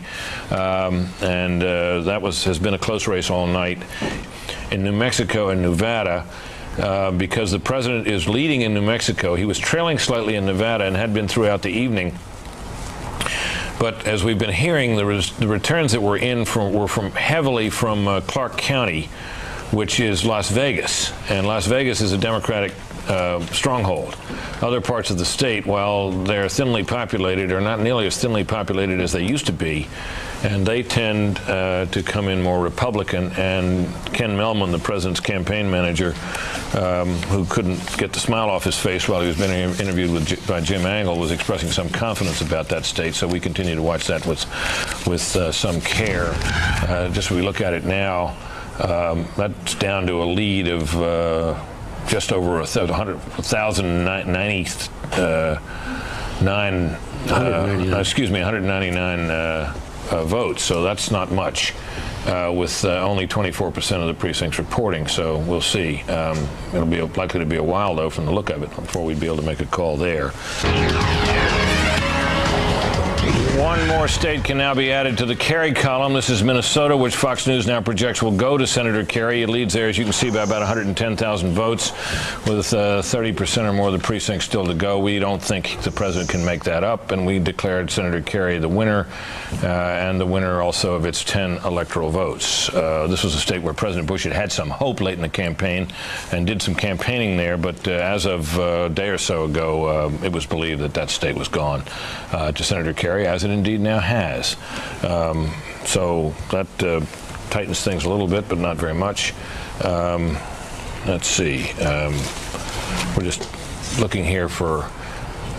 We got. Let's take a look at the remaining 6 states that are still to be called for president. They total 48 electoral votes. This is New Mexico. The president with a 23,000 vote lead, 88% of the precincts in.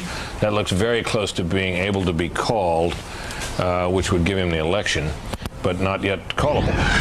Nevada. That has narrowed throughout the evening. There are only fewer than half of the precincts are in, and Kerry is clinging to a 2,000 vote lead. If double the number of precincts were in and it was a 2,000 vote lead, that might be meaningful, but it's not that meaningful at this stage, and it's basically a dead heat.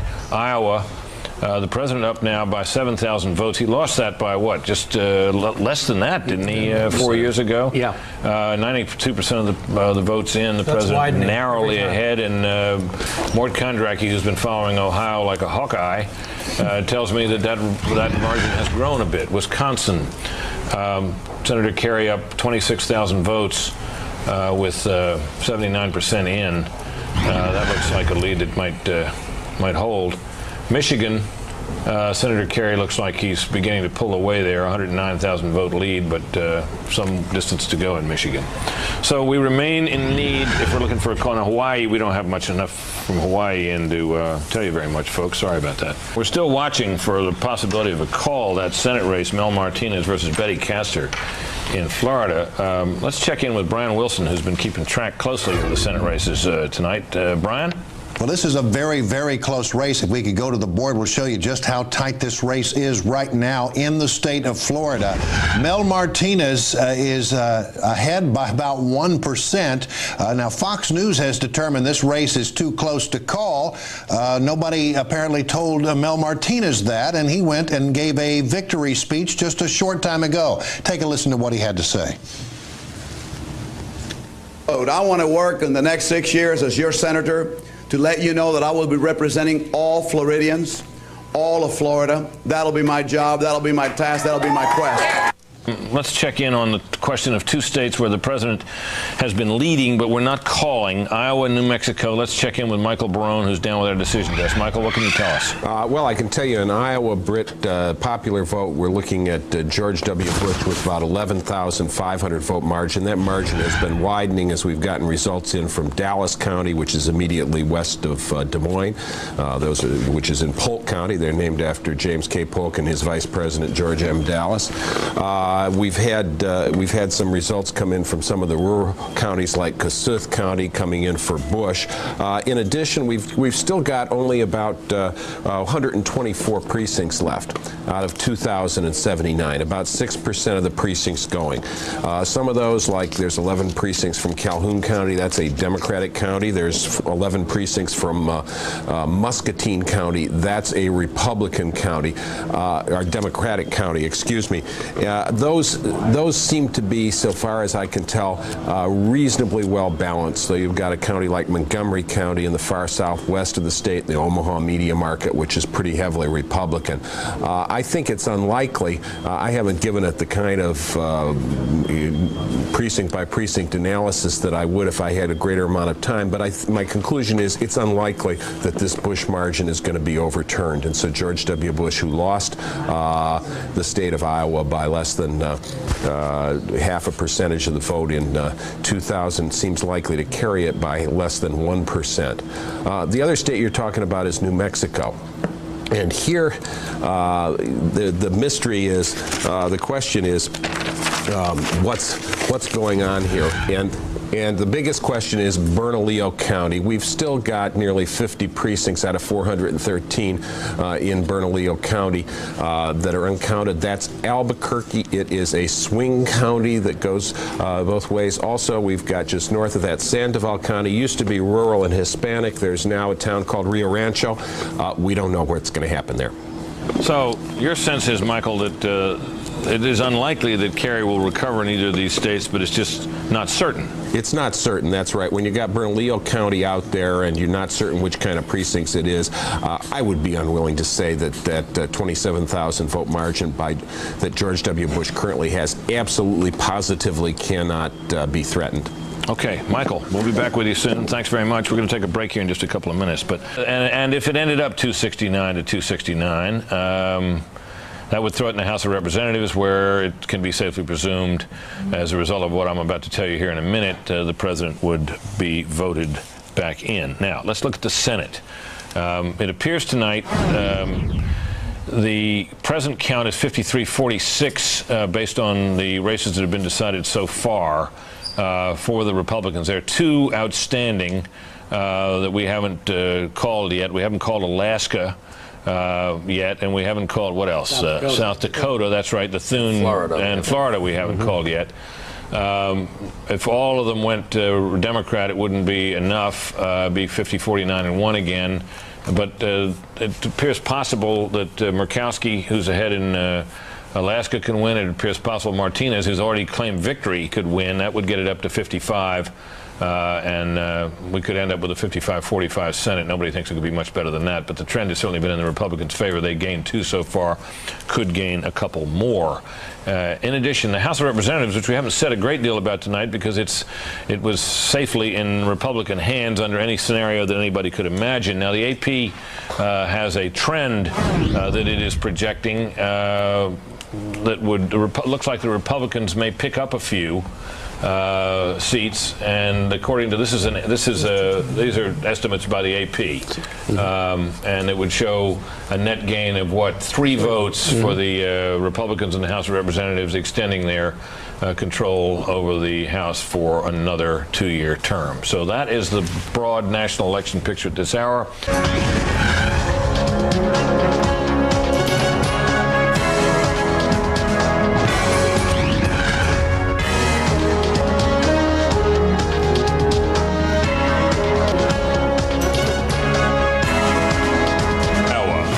97,000 vote margin for President Bush, with all but 4% of the vote, all but 4% of the precincts having reported. We don't know where they all are. Michael Barone might, but that we'll see if that lead holds up. And we're looking also at New Mexico as we go forward here. And we're going to look back just for a second here at Ohio. I'm not sure the board will come up, but the tally's up to 96%. And I'm told that the raw vote total shows the president now with a lead of 128. That looks like 128,000 votes, with 97% of the precincts in. So that lead is actually expanded since an hour ago. When we first began talking about whether there were enough votes left out there to turn the thing around for Senator Kerry. We concluded that there weren't. If there weren't then, there certainly aren't now. Well, that wasn't a very long break. Florida Senate race. Mel Martinez has claimed victory, and he may have it, but we don't know for sure. And South Dakota, that race has barely budged in a while. 92% in, 6,000 vote margin for John Thune, the challenger over the minority leader Tom Daschle.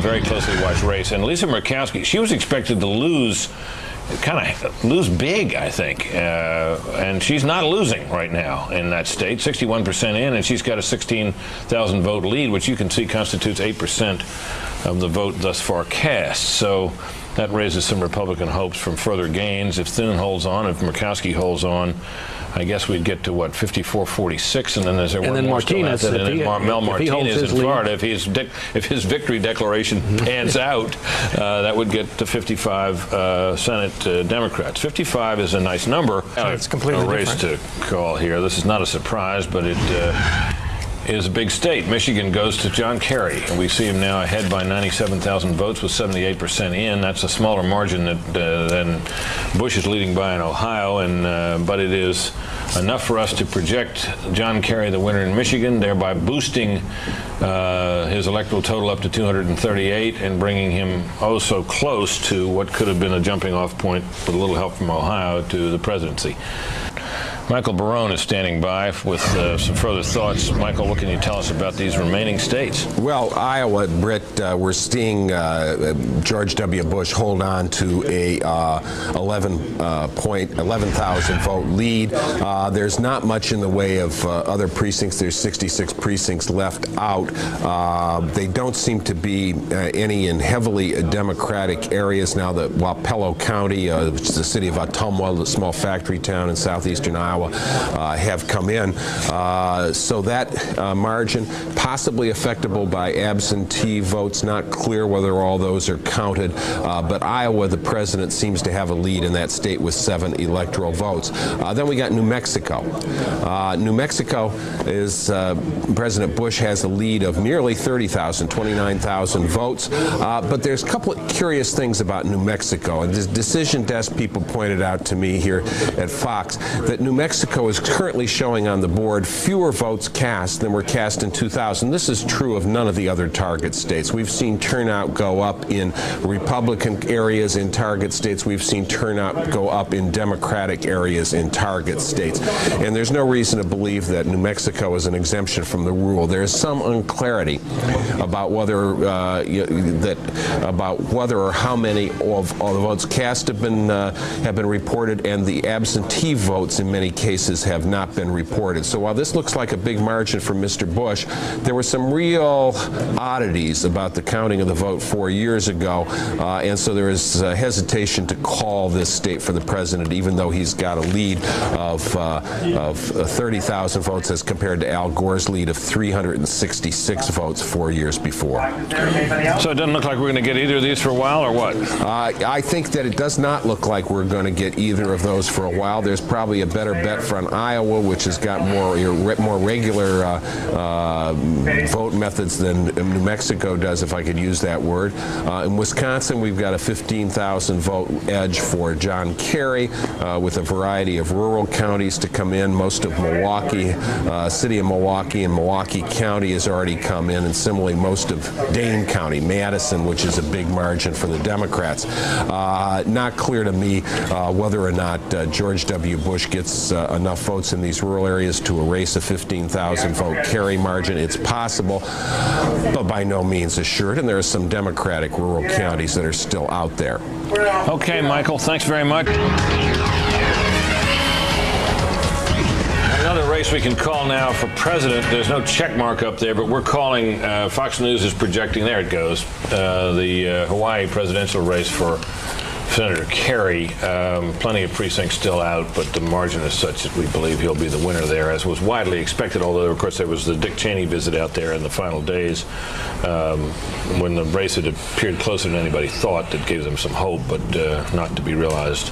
Senator Kerry picks up another few electoral votes. He now stands at 242 against 269 for the president.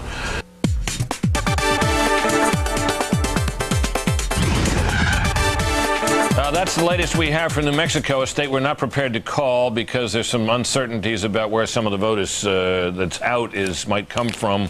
Total vote out there has been less than imagined, so we're a little concerned about that. But the president has a 5-point lead with 96% in. Looks like he will eventually win that state, but we're being careful about it. That would put him over 270 and make him the clear winner. Nevada, the president is now inched ahead of Senator Kerry by 16,000 votes after trailing. This is what the Republicans predicted. We're still not prepared to call that race either.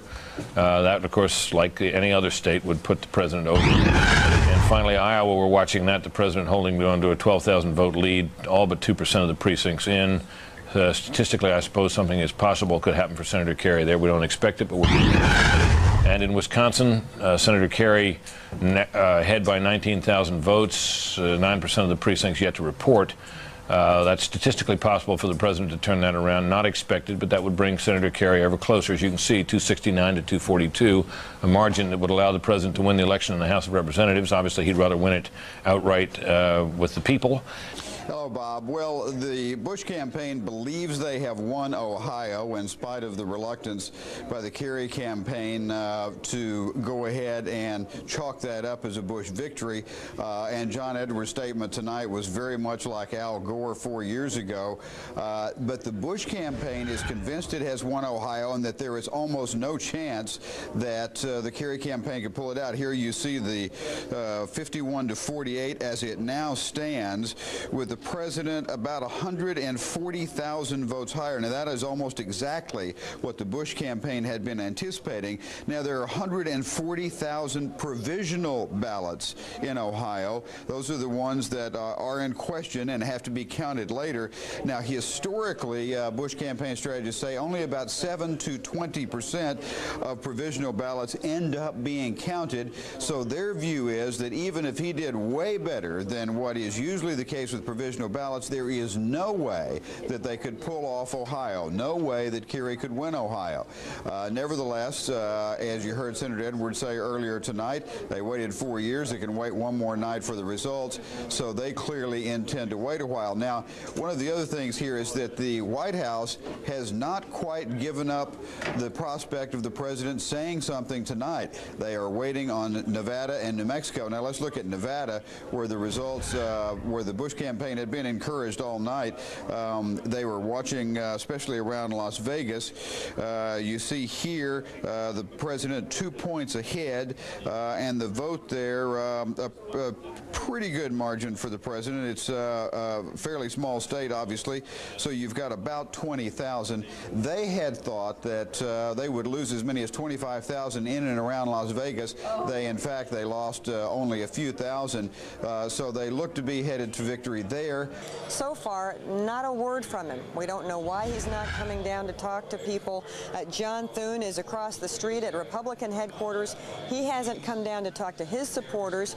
I talked with one of his press people a little while ago who told me that he doesn't want to say anything about this election until he knows he's won it. Now, the campaign's put a lot of energy into the swing state of New Mexico and its 5 electoral votes, which I'll remind you last time went to Mr. Gore, but but this time President Bush ahead right now by some 25,000 votes. And if that holds up, indeed, well, now we got 99% of the precincts in. Oh, we're looking at New Mexico. That also looking stronger for the president. Both of those very important. What's happening in Ohio? The Kerry camp at this point unwilling to concede that state, even though it does look and appears that President Bush has taken Ohio. We will continue to focus on that race when we come back. Stay with us.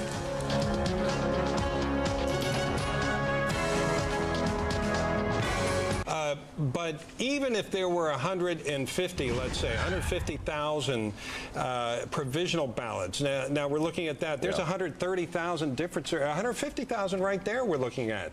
Right. Is there any real possibility with 99% of the precincts in that this outcome is going to change? In my judgment, not really.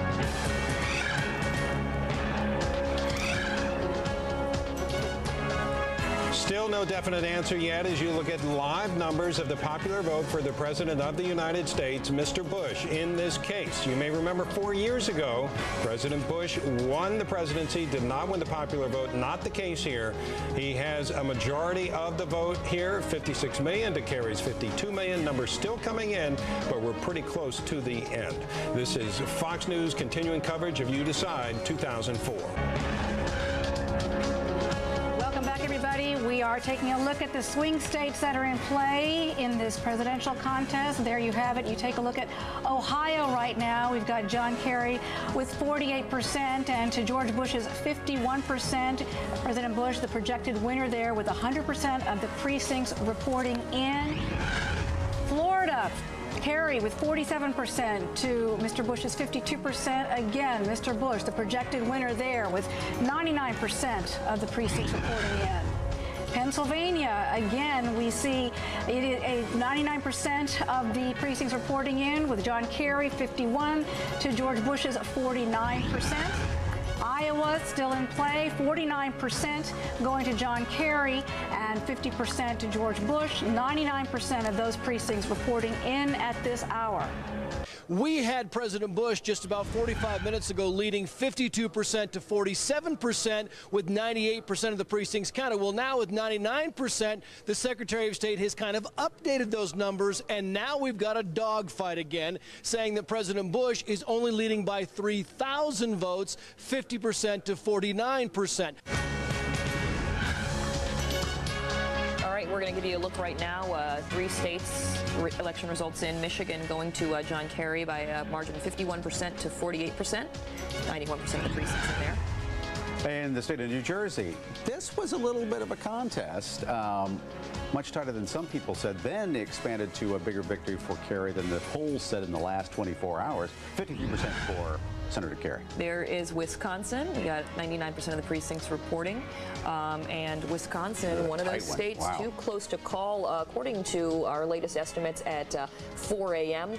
There are 4 states that Fox News is calling right now as too close to call. That's Wisconsin, Iowa, Nevada, and New Mexico. We are projecting George Bush the winner in Ohio, although Kerry staffers are saying they still believe they have a chance of pulling out a win there. It's the provisional ballot situation. We're going to be talking much more about that throughout the next couple of hours. All right, so let's go ahead and take a look at some of the graphics as you get up at 2 minutes after 6 Eastern Standard Time. In the national race, the President of the United States is leading with the popular vote. As you can see right there, he has 51% to Mr. Kerry, who has got 48%. And put them together, Stephen, that's a heck of a turnout for this country. Absolutely. George Bush has received in excess of about 57 million votes. John Kerry has 53 million. In other words, the president, right now, the popular vote leads by 4 million. And when we talk about this election and we talk about the record number of people that did come out, and by just how close, right now in New Mexico, with 99% of the precincts in, George Bush is leading by only about 3,500 votes. Yeah, and Kieran, look at Florida. Now, early on, it looked like John Kerry was going to take that according to the exit polls, but the president really has emerged, and this is not, it's close, but not nearly as close as last time, where we had to wait 30-plus days to find out. And so far, very very few reports of any trouble at the booth. Then in the swing state of Pennsylvania, things opposite from Florida. John Kerry receiving 51% of the vote, and the President of the United States will not put PA in his column. When you actually see the results and find out that Tom Daschle today lost his Senate seat and a lot of power for his state in the process, you know there's something different happening in this country. John Thune in 2002 lost by a very slim margin to Tim Johnson. He ran again against Daschle, long time incumbent, and ended up pulling out a win by about 8,700 votes in that state. There's a look at the polls closing there in South Dakota with 100% of the precincts in. John Thune, 51%. One other hotly contested battle out in Colorado. Peter Coors, the heir to the beer fortune, lost. Also down in Florida, it looks as if Martinez has picked up a win.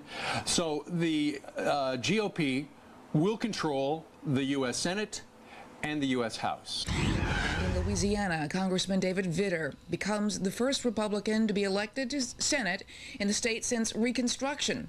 Vitter beat out Democratic Congressman Chris John, winning more than 50% of the vote. And Vitter will take the seat of retiring Democratic Senator John Breaux. And it looks like the House GOP picked up several seats. One of the few bright spots for the Democrats, Illinois, where Melissa Bean narrowly beat Republican incumbent Phil Crane.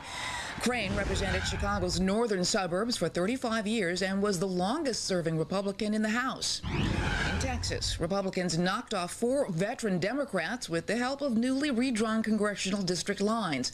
The country's most expensive House race featured a battle of 2 incumbents in which GOP Representative Pete Sessions prevailed over Democrat Martin Frost. And in Kentucky's 4th District, Republicans also picked up an open Democratic seat.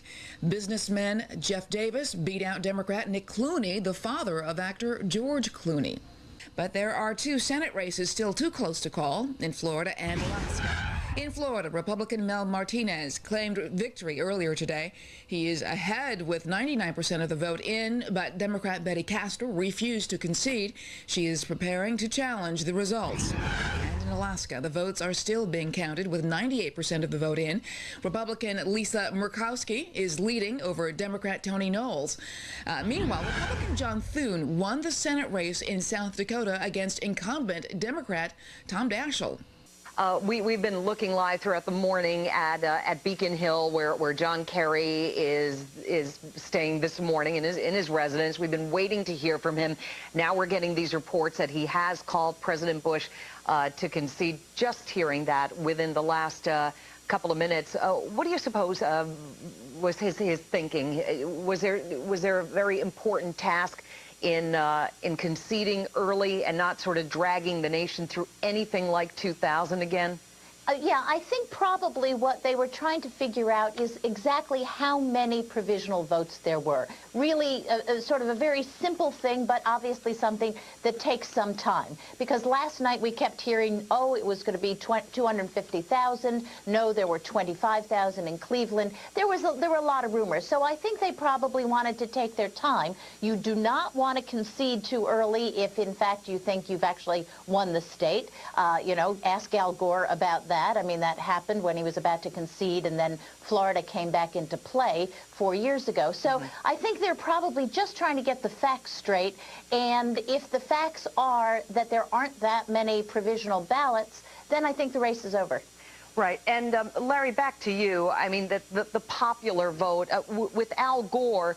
He won that. Everybody loves it. Oh, he won the popular vote. He won the popular vote. But important to remember, he won that popular vote by a fraction of a percentage. This time, there really wasn't any question about who won the popular vote. Well, yeah, I'd say 537,000 is a substantial number of votes, and that's what Gore beat Bush by in 2000.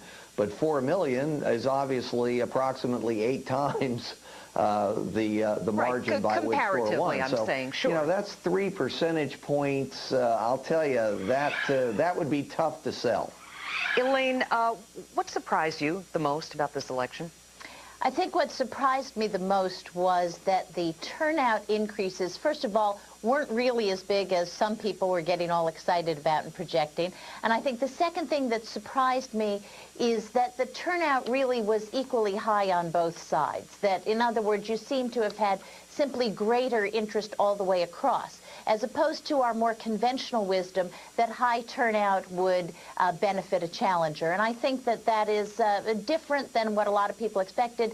Well, hi, Shepard. Yeah, I was just in White House Press Secretary Scott McClellan's office a few moments ago. All indications were big smiles in the White House press office. Obviously, people here at the White House and also on the Kerry side worked extremely hard to go through this 2004 election. All the aides inside the press office were all smiles. Scott McClellan said that he wanted a few moments before he gave us the details of this call between Senator Kerry and President Bush. There's the map out on the screen of the red states and blue states, the red states being the ones won by President Bush, the blue states won by Senator Kerry. Pretty predictable in a lot of the states that went the president's way, similar to the pattern of states he won 4 years ago, states like Florida and Ohio. The one that the president lost this time around that he won the last time was New Hampshire. But we know that Senator Kerry did make the phone call to President Bush. We got a sense from Chief of Staff Andy Card here at the White House very early this morning when he went to the Reagan building to address supporters here in Washington that the White House and President Bush specifically wanted to give Senator Kerry a chance to take a look at the numbers, talk to his people on the ground in battleground places like Ohio, and perhaps consider what his next move might be. It didn't take terribly long after Senator Kerry huddled with some of his advisors in Boston. He made a phone call to President Bush. We're waiting for details of that phone call and the timetable of how things will play out in the hours ahead for President Bush.